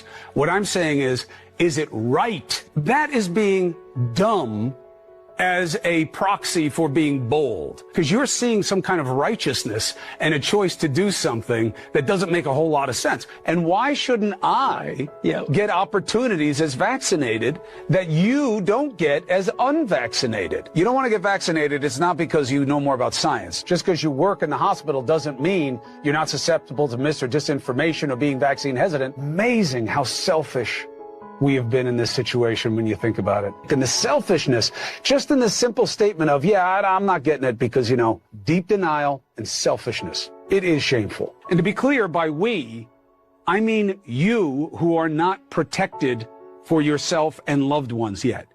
You guys are the issue, not the majority of the country that has already taken upon this task and now is being held hostage. Isn't that a remarkable look back at just some of the preposterous things that one man said? I watched people I love, decide to get those jabs. I didn't berate them. I didn't mock them. Those I loved, I dissuaded, tried to, but couldn't. But I respected their decisions. This is such a gross chapter of American history. And until that man is punished, Fauci, I'm not letting go. Clay Travis makes the most outstanding offer to the woke mafia that I've ever heard. Oh my gosh. And it has to do with trannies. Let's go. Next. And it has to do with trannies. It's always going to be a good segment when it says, and it has to do with trannies. And then I gagged beforehand. Oh my gosh. You guys ever do that where you take a deep breath in and like a little speck of saliva flies back in your throat and chokes you? Or is it just me? I turned your mic off right away. Thank you. And then was like, do I hit it? Yes. Yes, because I was dying one way or another. You were going to have to save me.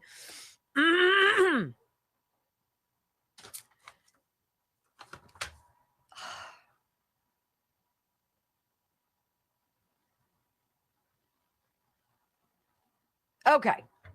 That guy's such a clown. Health Revolution. info.healthrevolution.net. Literally, it's so important to just write it down because this is going to come up. It might not come up this week or this month or even this year. But changes are coming to the Affordable Care Act marketplace, which isn't affordable and it doesn't provide great care either. And it's going to become more expensive, more restrictive, less helpful, less healthy, right? Love when the government takes over something and makes it suck, like the Postal Service. Health Revolution is different, and they give you the opportunity to create your own coverage, your own plan. So if you're 58, you don't need maternity coverage, right? And if you're a man, you don't need that. You don't need other things either. And based on where you are in your life, you need other things and not others. And so why not be able to a la carte the hell out of that? You can. And doing that helps you save 30 to 60% on your monthly payments. I mean, like 30 to 60% cut in your premium is huge. And get to choose your doctors. There's no like weird open enrollment time that you got to squeeze through this small portal and have all your ducks in a row. And I just missed it. No, it's open all the time for you. 800-868-6187. 800-868-6187. info.healthrevolution.net. Jot it down, store it in your phone because it's going to happen. And you're going to be like, what was that again? My son Michael is getting a policy for himself for about $200 a month. 26, healthy, needs certain things, but not others. How about that? How about that? And if he likes specific doctors, he can go to those doctors. No question. And the only time you have a deductible is when you have hospitalization. And it's all spelled out. No surprises, no tricks. Just Health Revolution. info.healthrevolution.net. And I'm super geeked that they're advertising with us on the radio. So we have, what do we have? 3 out of our 6 spots filled. 34. So that's very exciting for me. Let's see if I can take that off. Sure I can't. I'll fudge that up in a heartbeat, right? Schumer backing El Sayed. What a... Ugh. I'll say, ladies and gentlemen, what's going on? I have a question for you. Why is it, well, really more for Wendy, because she'll understand. Why is it the guy who will not say anything to you in the hallway if you walk by him? If I pass him in the bathroom, he'll chat you up? Really? Dude, not the time. Oh, how are you? I'm good. What? Like, the hallway's fine. Like, what? Maybe he likes you. Maybe he. No, see, because you had a mental heart. Do it again, but make it good. I don't know. Oh, see. I'm trying to figure out what I did to get the fireworks. Go like that. Jazz hands. I'm waiting. It started with this, though. Yeah, it does come up from time to time in a little bubble next to you. And I'm like, what's going on? Are you doing that? Because I'm not doing it. No, I don't know what it is.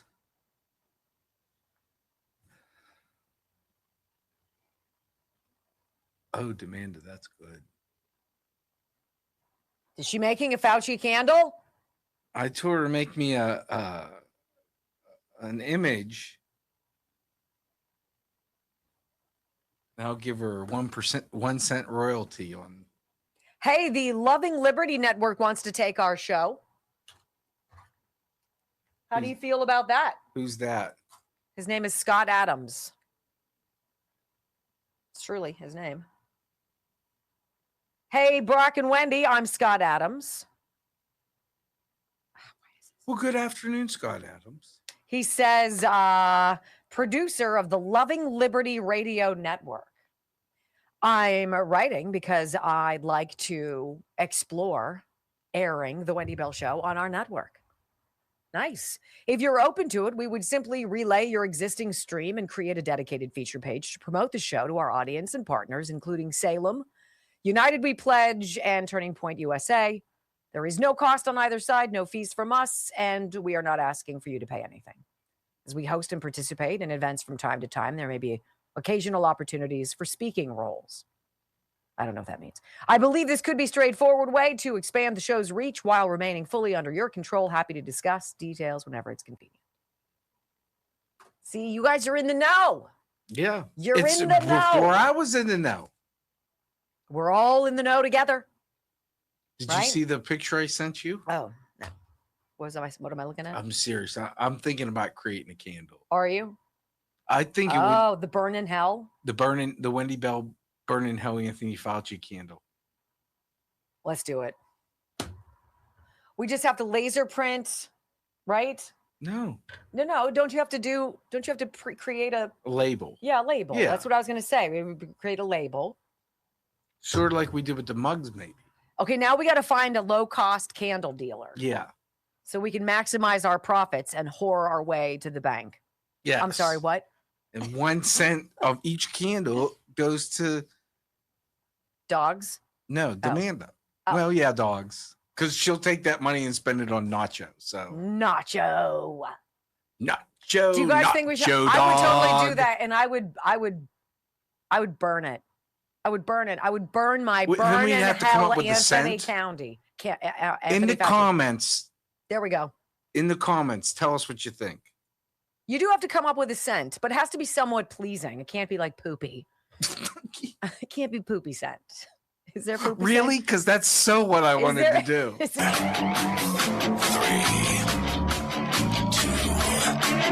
1. Wendy Bell. Inspiring solutions to save America, one show at a time. Are you ready to get on board? They believe that they can destroy this bond that exists between you and Trump if they somehow make Trump look bad, make Trump look like a reprobate, embarrass you about Trump. They can't do it because you came before Trump. Desperately want Trump gone, and I know that they desperately want it codified, that Trump cannot run again, because make no mistake, they remain scared to death of you, and they remain scared to death of Trump. Trump, 75 million, 80 million votes. And I'm going to tell you, you're not going anywhere. Even if Trump does, you're not. Which I think remains one of our big campaign strengths going forward. They can't separate you from Trump. And more importantly, they can't separate you from the ideas. They can't separate you from MAGA. They can't separate you from Make America Great Again. From sea to shining sea, 3 hours of bold truth and excellence. The Wendy Bell Radio Program.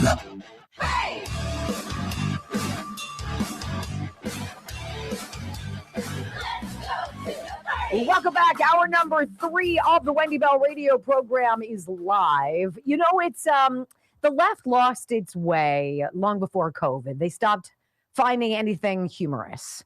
Comedians were offensive. Everything was outrageous. The victim status of everybody on the left. There was an offense to be made about everything. Oh, comedians like Jerry Seinfeld were like, it's not worth it. This sucks. People suck. It's not fun anymore. Right? I don't understand why that became such a thing, but it did. And so I love when I see smart people on the right have some fun and poke fun at the idiocy and the lunacy on the left. And Clay Travis, the founder of Outkick, has come up with a fantastic idea that I just think, damn it, we should do. Let's do this. He makes the most outstanding offer to the woke mafia that I've ever heard.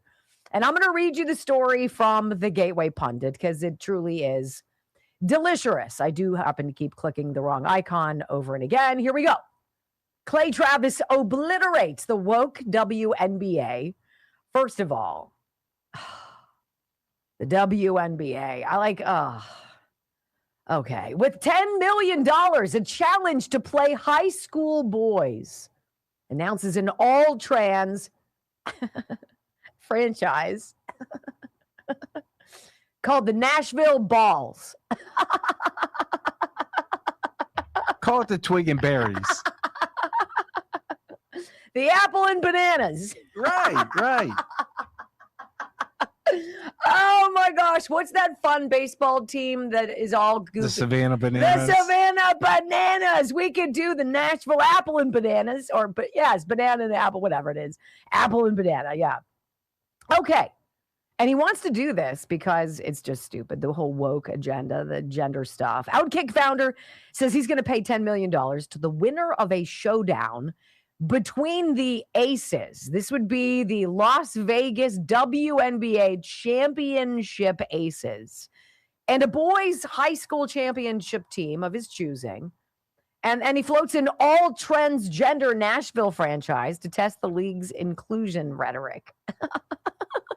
The Outkick founder announced Monday, I can't say that word, Outkick founder announced Monday he's offering $10 million for a head-to-head basketball game. Again, between the defending WNBA champion Las Vegas Aces and a boys high school state championship team of his choice. Now, of course, this is a loaded thing because what? The U.S. women's soccer team, right? They played I think they played like 16-year-olds or 17-year-olds, boys. And the boys absolutely slaughtered them. Girls couldn't keep up. I know, it's such a shocker. I thought we were all made evenly. Right. Important announcement. I'm upping my offer. $10 million for a head-to-head basketball game between the defending champions and not my choice team. I'll give them $10 million. If the boys high school, if they win, I'll give them $10 million. If the girls win, they get $10 million. Either way, somebody's going to win here. So if the Aces win, Travis says they get $10 million. If the boys, yep, that money goes to them. Travis also proposed putting the game on pay-per-view and donating the profits to the Tunnel to Towers Foundation. Totally buy that. 100%. Watch party at Stinky's, everything. Right now, I'm in locked, loaded. Let's get this done. I want to be a sponsor. I'll do whatever it takes. Okay, right? Tunnel to Towers, you know the foundation, providing mortgage-free homes to families of fallen service members and first responders. So he wasn't finished, though. In his second proposal, he said he would seek primary ownership of a Nashville WNBA franchise, and he would build a roster and a coaching staff entirely around transgender participation. He dubbed the hypothetical team the Nashville Balls. The Clay Travis and Buck Sexton program described and proposed the proposal as a direct response to the debate over transgender athletes in women's sports, right? So if they say no, if the WNBA team is like, no, I'm not interested. You're not interested in playing boys who are in high school. Why ever so? I thought we're all kind of the same. Well, they know that they're going to get the snot beat out of them. They should. They would, and they will. Absolutely. It'll be an absolute bloodbath. It would be embarrassing, and that would be the point. It would be embarrassing, and the people on the court would be embarrassed, and that's the point. Stop it with stupid stuff, okay? Stop it with the litter box in the boys' room. So if you're a cat, you think you're a cat and you want to poop in the litter box, well, that's okay. No, that's called dumb. That is below our mental level, and anybody who proposes that needs to be eliminated. Move away. Go somewhere else. We don't want you anymore. Rejected. I want you to hear Clay Travis explain what he wants to do. Who is he with here? I think he's with Jesse Waters. And he's like, look, I'm going to do it. I'm going to assemble a WNBA team of all trannies. Let's go. Do a good job here. I have challenged the WNBA, which says, some of their coaches have been saying, that men who identify as women should be eligible to play in the league. Okay, now there's a French superstar, 21 points she's averaging, and by she I mean he, 20 rebounds a game. Okay, I want to do two things. One, I want to have a boys high school team versus the WNBA Las Vegas Aces. I'll put $10 million on the line. The boys are going to win. We're going to put it on pay-per-view. We're going to make a lot of money for charity. Secondly, Jesse, I am putting in an application to get a WNBA franchise for my home, Nashville. It's going to be the most inclusive team that has ever existed. Only trans, only men who identify as women on the team. Our motto, one love, two balls. The Nashville Balls. We are going to be the greatest women's basketball team starring men of all time. The best women, Jesse, are men. That's not funny. That's discriminatory. That's mean. That's hateful. Transphobic. No, it's funny. And it points out your lunacy on the left, you whack jobs. Protect trans kids. I love those signs. No, if I see that sign in your yard, I judge you. I judge you. Protect trans kids from their parents. Maybe. Brock, what were you going to say? Because I wanted to. I want to show the picture. Okay. Well, I was going to read this. Okay. So he alluded to this French trans basketball star who said he'd accept a WNBA offer if the league came calling. So funny how the league isn't calling. French transgender basketball player Julie Tetart said the WNBA has never reached out despite a... Yeah, that's the picture. You couldn't wait, could you? You had to put it up there. I couldn't. It's just so. I mean, if you're listening on the radio, let me just describe. What would we picture this as?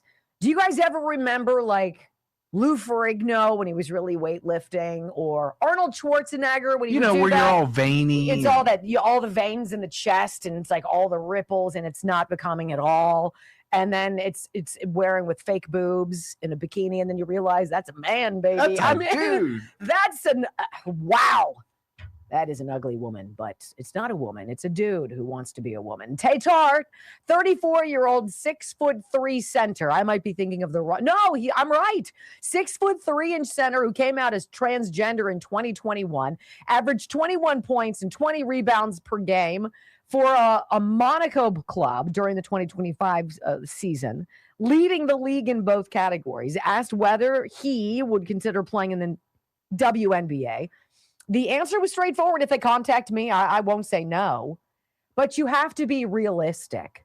I'm old, and there are far better players than I, but that's okay. It's a trend. Tetart said to the Fox News Outkick through Instagram direct messages. Literally, Clay Travis reached out and was like, what do you say? Do you want to be do you want to be part of my all transgender team? Now, obviously, you understand the lunacy of all this because you're forcing the hypocrisy on the left. Everything they do is hypocritical. Everything they stand for is hypocritical. My body, my choice, unless it's a vaccine, in which case you're mandated to take it, right? We're going to do identification on anything and everything except the thing that matters most, which is your voting. We're against the government control. Government sucks unless... we're socialist and we want them to take over everything. It just doesn't make sense to me, you guys. Because, of course, it does. They twist themselves into knots because they don't stand for anything. And so it's made up. It's all fake. It's fake outrage. It's fake science. It's fake data. It's fake experts. It's fake elections. It's fake vaccine adverse event reporting numbers. It's fake everything, what they do. Fake. Clay Travis is like, let's make it real. Let's make this bad boy freaking real. Let's do it now. I got 10 million reasons why someone wants to say yes to me. I freaking love it. When we come back on the Wendy Bell radio program, a warning from the FBI about a potential new terror attack on Americans' water system. You got to hear this. It's important for us to be aware. Next on the Wendy Bell Radio Network. You can be whatever you want to be. No, you can. Men and women are the same. You can be whatever you want to be. I just don't have to believe it.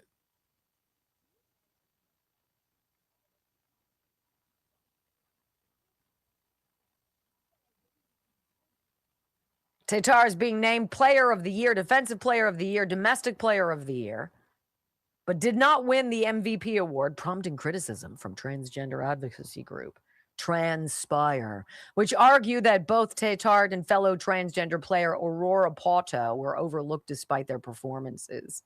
You're a dude! It's for the WNBA! Whatever. I hate people. All right, we have an anonymous coming up that Brock stumbled upon this morning, which was quite legendary. I was looking for something, and he's like, wow, I wasn't expecting this to pop up. And it's like, that's minutes away, my friends. This whole water supply thing is just crazy. Think of the very simple thing that could happen, any simple thing that's just a minor disruption that would cause a ripple effect of disaster across the country. I have one for you, and it's not fiddling with the water supply, though that is diabolical. Can you imagine just tainting an entire country's water supply? That's how you wipe it out without even firing a shot, right? They tried it with a virus. It's crazy. Has Demand given you any ideas yet? I sent you a picture. Yes. I'm already shopping. Are you? I gotta see if I can find it. Simkovich Concussion Institute. 412-366-3700. The Simkovich Concussion Institute. Very important place if you have injured your brain, right? And the thing about brain injuries is that they don't show up on scans. You don't go in for an MR and all of a sudden they're like, wow, look at that. That lesion. That's the one that, you can't, it doesn't work like that because so much of the damage happens down at the cellular level. It can be that deep. And so how do you reverse that? How do you fix like a broken brain? You need to call Dr. Simkovich, 412-366-3700. I don't care where you live. He's worth the trip.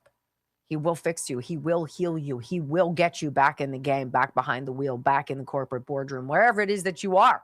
He'll get you back. He will. This is what he does. SimkovichConcussionInstitute.com, 412-366-3700. It's necessary. 100%. The show's gone fast. Has it?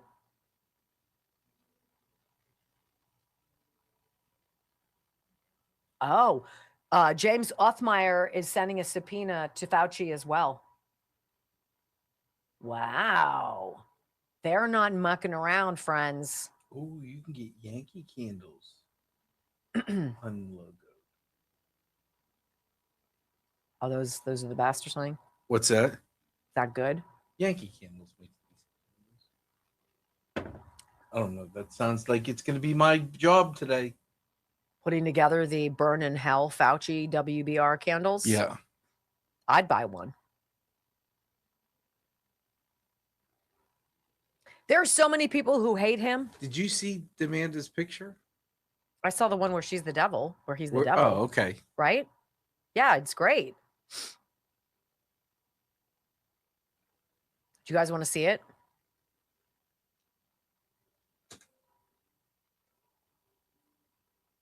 That's the Burn in Hell Anthony Fauci candle. On sale.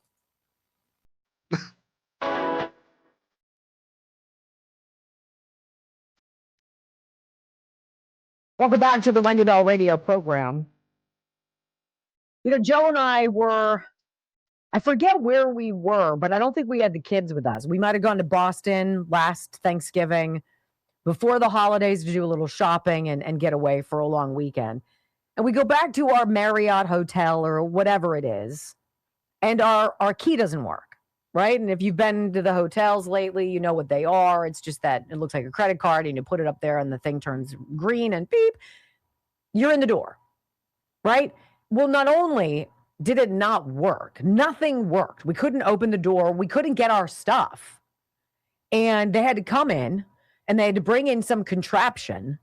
And they had to blow up this thing like psh, psh, psh, psh, psh, and they would bend the door jamb or whatever. They would move the door jamb to put in some like coat hanger contraption to flip the thing up so that it would open. And it was like hours. It took like hours. And I was like, thank God we didn't have anything pressing to do. We could go to the bar and have a couple pints and watch whatever and be fine.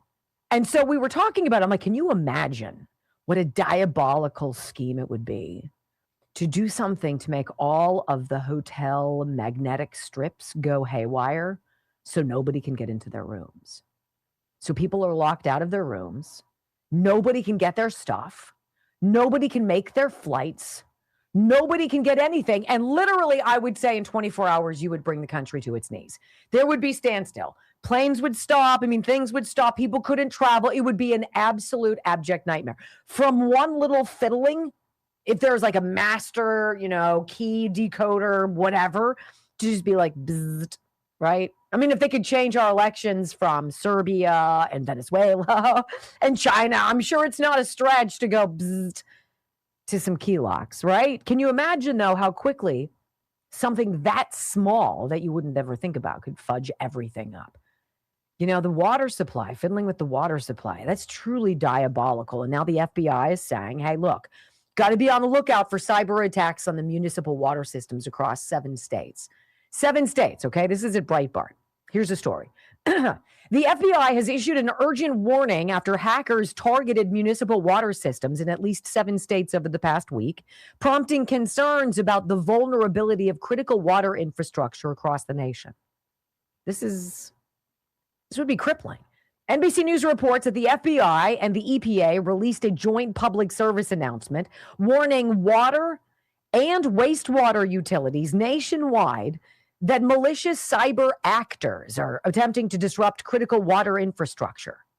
Water utilities in multiple states have reported cybersecurity incidents, this agency said, and some attacks have degraded water operations.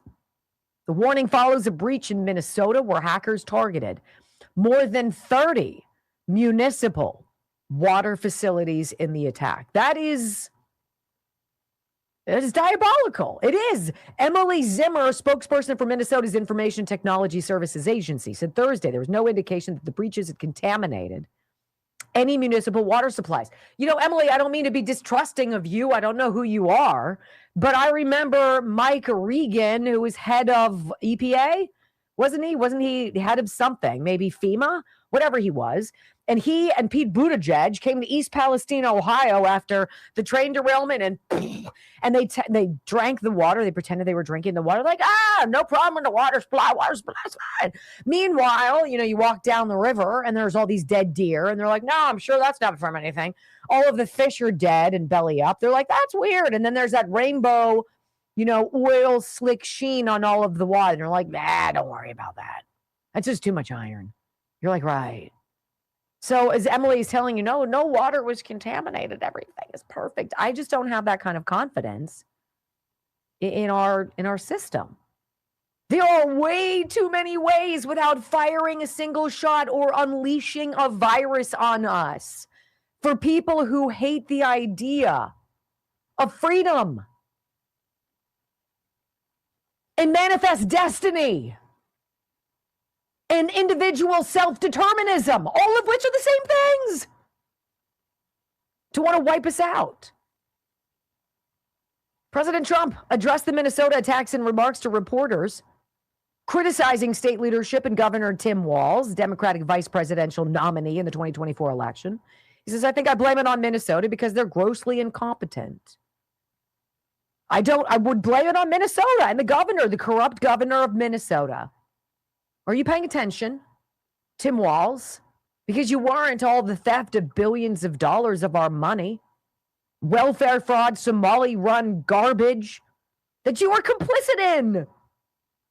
Do you think Tim Walz, if there was a big enough payday, wouldn't take it and poison people in his own state? Are you kidding? Guy's got no values. Of course he would. President Trump is right to call out Tim Walz, but what happens next? Where's the infrastructure support? Where is that? And does that make you at all nervous when they bring in 20 million people in 4 years who ought not be here? Because it does me. It bothers me, ladies and gentlemen. Municipal water. Put it on your radar. Pay attention. And if, by the way, something goes wrong with your hotel card key, it's not my fault. I swear. But wouldn't that be nefarious? I know. We're so dark. When we come back on the Wendy Bell radio program. You know, the new liberal world order. You've heard people talk about that. But President Trump has a different idea. And he's implementing it now. Glenn Beck with the inside view from being on the campaign with the president. What he says next on the Wendy Bell Radio Network. It's really fascinating. I didn't used to like Glenn Beck. I found him to be annoying. Oh. Very blowhardy annoying. You didn't like him either? No. You've always liked him. I've enjoyed Glenn Beck for, I want to say 20 years, all the way back to Jeopardy. Yeah, you go way back. I don't. I did not pay attention to thoroughly him. enjoy. I do the Blaze. I donated to. I got to get water. His new thing called the Torch. I don't know. I got like a pin because I was one of the founding. I got in early because I think a lot of the stuff he does now is very important. And, you know, if you get on the Torch, they have a lot of history stuff, which I'm a history guy. But it's not the history that you're used to seeing in the history book. You know, when you're in high school and you learn about history, you get the cliff notes. Like this digs in, and I will say I do appreciate all the things he does. He kind of did like an Oprah. Oprah for a while, for a couple years, was finding her spirit. And so everything had some godly, holy, spiritual. Oh, and you know what? I like that in moderation, and it was not moderation with her. Glenn Beck was touched by an angel and got into that for a while. And I think I stumbled upon him during that, rebirth or birth or whatever it was. Well, he's an alcoholic. Which is all well and good. Right. Of course. Yeah. Of course. But I caught him during a super like introspective but ethereal reflection period. And I don't think I was in the frame of mind at that part of my life. I enjoy it. Yeah. So anyway, I enjoy it because too, he, much like a lot of the people, he takes his people. He has his people, right? Like Stu has just left and started his own thing. Oh, he just did? Yeah. Mm-hmm. But he took Stu from an intern. Yeah. To a fill-in host. That was his guy. Yeah, to a fill-in host to now a host. It's the same as Rush with Bo Snerdley. Mm-hmm. What's his real name? James Gordon? Yeah. Mm-hmm. You have to respect loyalty. You have to respect loyalty. And it seems like it's very hard to find. Very hard to find. It has to be a two-way street. In this business, I found it once. Who was she? This lady I worked with 15 years ago. Super. But like, it's funny. I worked with a woman who was up for the, when Kelly Ripa got the job, they had an opening for someone that they were going to travel with. And I had to send the resume in because she's like, this is the guy. If you hire me, this is who's going to be my road producer. So like I've worked with people, but the loyalty was really you are a very loyal person, and you typically don't find it. And even when you do, it takes a while for it to still set in where you're like, this is too good to be. This really can't be that, because in this business, you've seen enough fake where, oh, that's my guy. And then she hits the fan and you're like, who? I don't know who that guy is. That. This water thing is very troubling. We need to talk about these candles. Okay. Let me see if I got everybody. No, you got to do Tulip blooms. Cell. Oh, Healthy Cell. And tulip blooms. I'm going to tell you, I took my REM sleep last night. I took it at 8:35. At 9:05, I was in bed. At 9:07, I was asleep. I have no idea what time, but it was close. I remember nothing. I fell asleep fast. I woke up at 2 to go to the bathroom. Went back to bed. 3:30. Woke up. Love you. I love you, Healthy Cell. If you do nothing else in your life, you need a box of Healthy Cell REM sleep to naturally and calmly and deliciously let you reach that pivotal REM quality sleep. HealthyCell.com/Wendy. HealthyCell.com/Wendy. HealthyCell.com/Wendy. And the calm mood is a great way to begin too. I'm just going to say, these are non-drug kind of drug options, right? I have anxiety. I'm nervous. I don't feel like I'm in control. Calm mood. I'm scatterbrained. I don't know what to do. I can't focus. Focus and recall. I can't sleep. And if I do, it's just never enough and I feel horrible. REM sleep. 20% off your first order. Make it a big one. HealthyCell.com/Wendy. I also didn't do Drink LTV. So this is the other thing I've been drinking, and I have to say it's actually grown on me now. This one, LTV. Hydrate that liver. Hydrate your liver. I got an email yesterday from somebody. He's like, I checked with Grok, and Grok says that there's no such thing as a dehydrated liver. And I was like, I disagree, but okay. You know, I'm not so sure a doctor would create, 25 years would create something with taurine and marine electrolytes to reach your liver, because when your liver is dehydrated, you feel like garbage. drinkltv.com/Wendy.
About this new liberal world order, because I remember hearing that and I was like, what you talking about, Willis? What's that?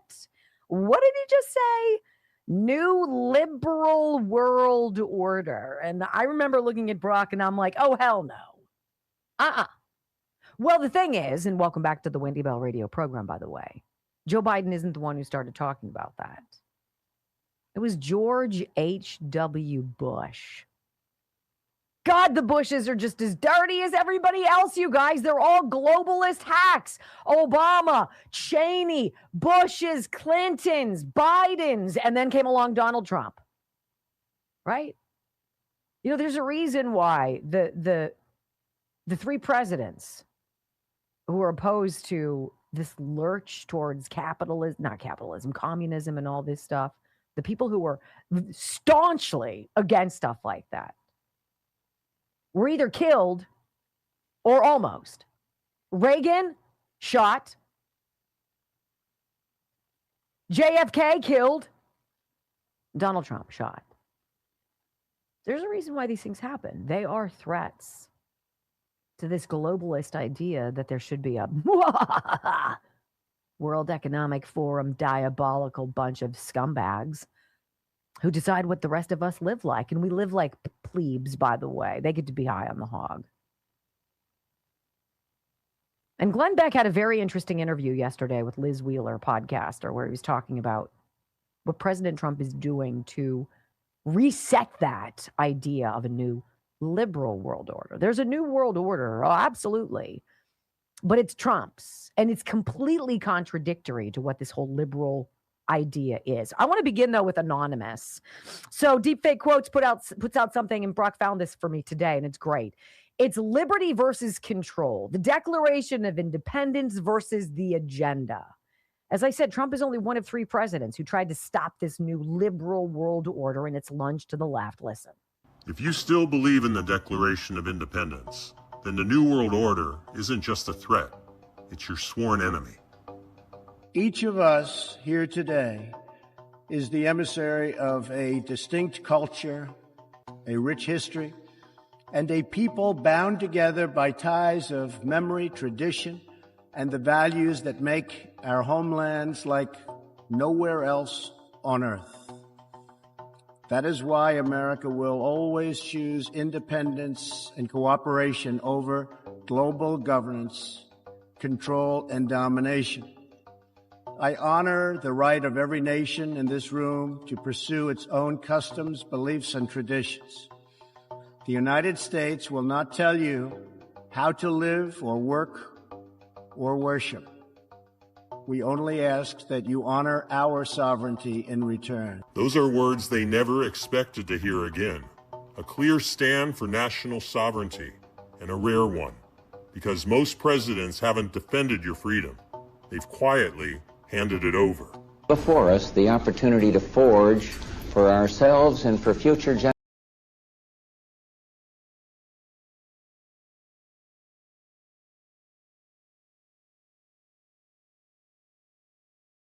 When we are successful, and we will be, we have a real chance at this new world order, an order in which a credible United Nations can use its peacekeeping role to fulfill the promise and vision of the UN's founders. Listen to those words closely. We have a real chance at this new world order, where a credible United Nations can fulfill the vision of its founders. That's not independence, that's obedience. A world governed by unelected committees, outside your borders, beyond your vote, and above your constitution. It's everything the Declaration of Independence warned us about. It's the same system we went to war to escape. And yet, every modern president but Kennedy, Reagan, and Trump has advanced that agenda to transfer America's power to global institutions we never chose. And one was killed, two were shot. I mean, it doesn't take a rocket science to see what's going on here. The threat independent thinking and freedom thinking poses to those who don't share our views. So Glenn Beck tells podcaster Liz Wheeler, he says, look, what President Trump is doing isn't just stopping the so-called new liberal world order from taking shape. He's actually shaping that world order in a whole different way. Donald Trump is changing the new world order entirely, and it won't be fully understood for probably another 5 to 10 years. That on top of he says it's over $20 trillion of investment. Let's just say it's 10 trillion. $10 trillion in building new factories here at home. So we are making things again with AI, with the rebuilding of factories, with the dominance of energy and oil. I'm sorry, gang, but the world doesn't work without real energy, without gas, LP, and oil. With controlling the choke points, getting out of the Middle East, hopefully, if this works, he's completely redesigned the entire world. He has made a bigger impact than any other president, maybe since Lincoln. And so now let's listen to how the financial markets have responded to this president and his new world order. Closing at a fresh record high, the S&P 500 up close to 2%, its best day since April. Everything green, and yes, crude oil prices down. Now, this is because of Trump's economic team. His policies, brilliant. Bessent, Greer, Lutnick, and a really good Fed chair in Kevin Warsh. Holding rates steady, that's okay. And this lifts all boats because it also includes a booming manufacturing sector. Look at these export numbers. They're up almost $300 billion from the same period under Biden. And meanwhile, our trade deficit, it's dropped 33.8% compared to the same time last year. Yes. So now, where are all those experts who claim that the tariffs are going to kill our exports? They should never be heard from again. Oh, and if you bought a few shares of SpaceX when it went public, smart move. Earnings there jumped 92%. Only in America with Trump's economic policies. Yeah, and the president isn't just trying to save America, Glenn Beck says. He's trying to completely change the course of the world, and he's been working on this plan for years. He becomes one of the most impactful presidents of all time if it works. That jury is still out. But if it works, he changes the entire course of the world. Everything that he has done is 100% America first. The problem is nobody in the media will explain it. Everybody wants to look at everything he does as a one-off. And you know what? If I hadn't been traveling with him during the election, I don't know if I would have seen it as quickly as I did. This guy has been thinking this through forever. People try to make him look like a bumbling idiot, and they don't realize there is genius behind this. There is real strategy. He tried to fix America's economy. What happened? The next guy comes in, destroys it all. He's trying to fix it. So by fixing the bigger problems, the structural problems that start overseas with the WEF and all of our trade agreements and tariffs and everything else, by fixing those, he believes I can fix the economy long term. 100%.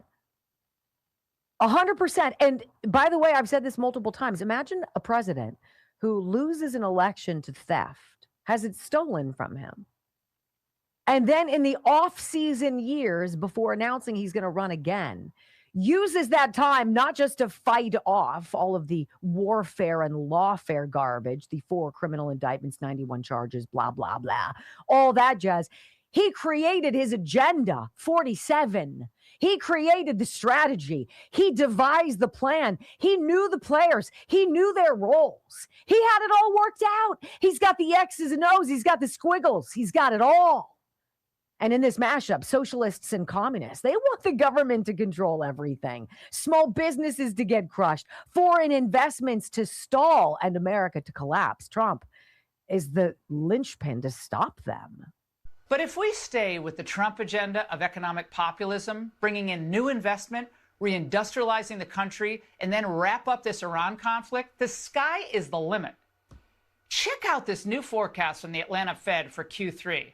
Now, yesterday they were projecting a strong 4.95%, but now it's up to 5.9%. Holy smokes. Now, look, it's a little risky to just test that number. We'll see where the final number comes in around October.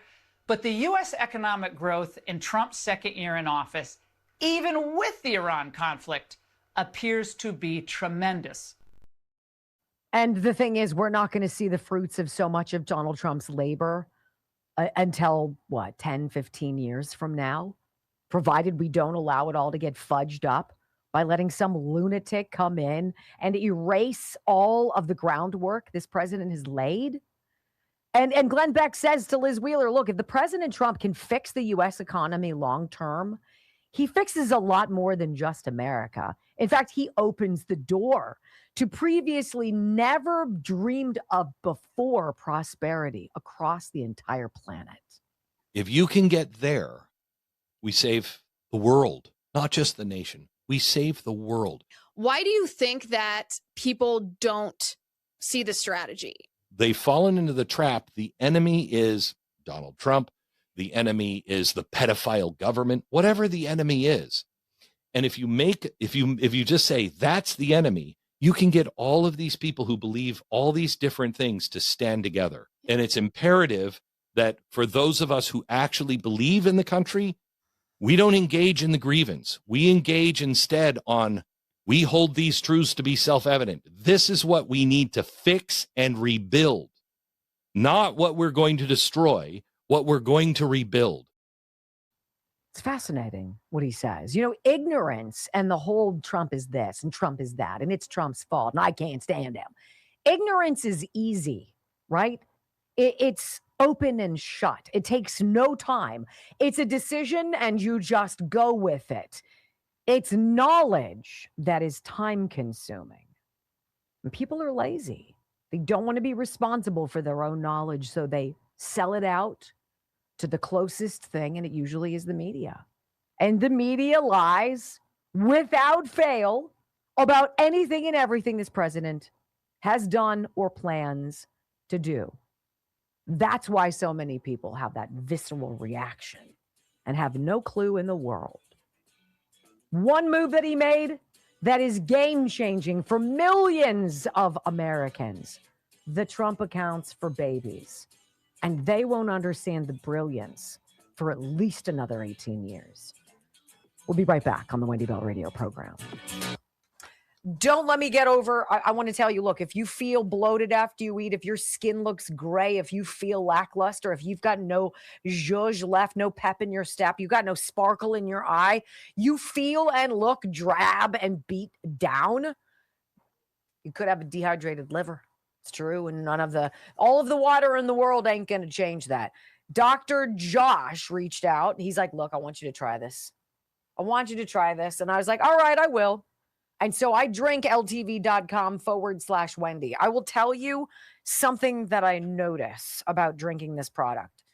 It makes me thirsty. I want more to drink, which is weird. I'm not a big water drinker. But when I finished this, I just went back to refill it because it leads me to believe that there's something going on in my body that's being fixed. I don't know. Looks like Alan just asked Grok for me if it's possible. Let's see. Alan. I decided to fact check your email writer. So I asked Grok. You ready? All right, I need to be able to see. I can't bring it. Oh, here we go. Let's see. Yeah. General steps for mild to moderate dehydration affecting the liver. Add electrolytes if needed, or marine electrolytes and taurine. Right? General guidance is we drink 6 to 8 glasses of water a day. I'd be in the bathroom until next Thursday. I would be.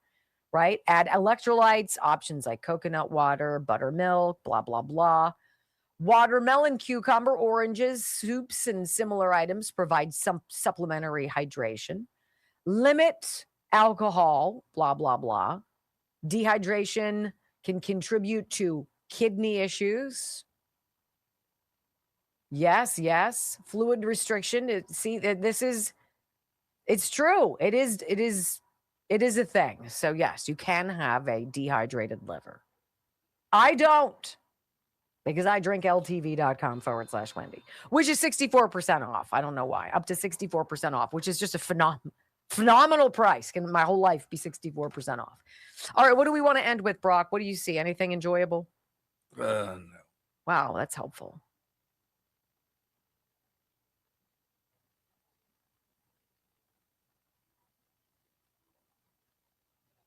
John Thune and Tom Cotton are blocking the DOJ from obtaining the Brennan transcripts.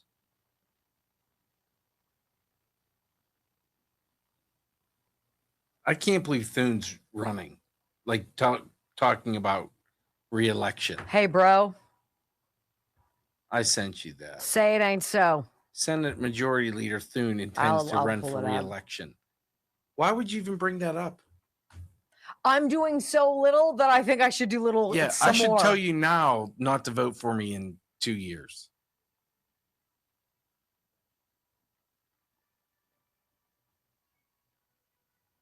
I really despise him.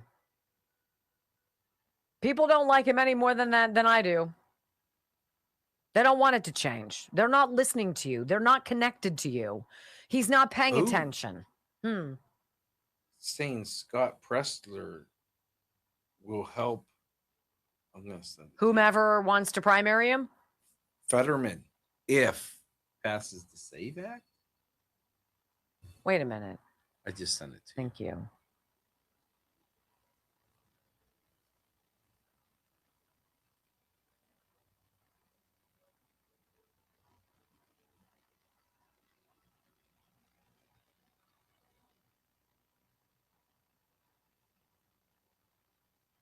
Pretty interesting for Fetterman.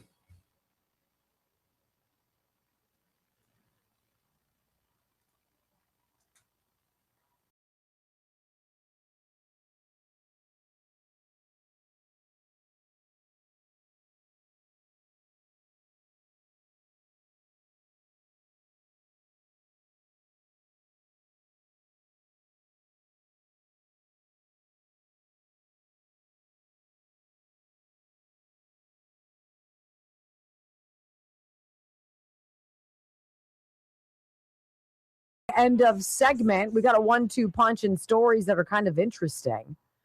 So we've been following Senator John Fetterman from Pennsylvania. The Democrat Party does not want him. Actually, they do, because they don't want to lose the seat. But they're tired of him thinking for himself, damn it. Stop it. Don't you know what's supposed to happen? We tell you what to do, and you go do it. He even said, Fetterman did in a recent interview last week, I forget what it was about, but he was like, we're not allowed to talk about that. As a caucus, we're not allowed to talk about that. I'm like, well, you're not allowed? What do you mean you're not allowed? Not allowed. Interesting. Well, this is wild. You know Scott Pressler, the persistence on X, and the guy who's fundamentally flipped Pennsylvania into a purple state, toss up red, I would say. Getting there. Scott Pressler endorsing Senator John Fetterman. What? Yeah, apparently under one condition. So Pressler just made a shock offer to Democrat John Fetterman, who's got like 75% approval numbers on the Republican side and like 16% approval on the Democrat side. Riddle me that. I guess if you're not just a rubber stamp, nobody likes you on the left. So here's how this deal would work. And this is from Scott Pressler. Senator Fetterman, he's in the fight of his life to maintain his Senate seat. If he votes for the Save America Act, we will support him. But he must be loyal to photo, voter ID, and proof of citizenship.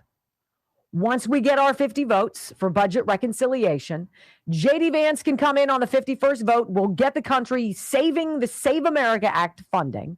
Will Fetterman take Scott Pressler up on his offer? Of all people who seem to be reachable, it ain't Susan Collins because she just flip-flopped, right? She said she was going to be for the SAVE Act, then she's against it. Mitch McConnell, who's dead, obviously, his chief of staff just voted no against it yesterday, yet again. If you're not outraged by that, I don't know what it's going to take, right? John Fetterman would be the guy to communicate with. He'd be the open door. Well, Senator, tell me what your reservations are. His reservations aren't that the caucus told him he should be against it. He's got other reservations about it. So what are they? Why are you worried? You think it's going to make it harder for some of your constituents to vote? Tell me what you think. We'll find out if that's the case. We'll give you the assurance that that's not the case. And if you vote for it, we'll bring the power of MAGA to get you across the finish line. Now that is a very interesting proposal. Very.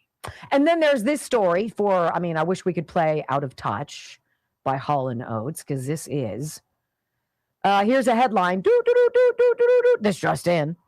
Senate Majority Leader John Thune intends to run for re-election in 2028, according to Politico.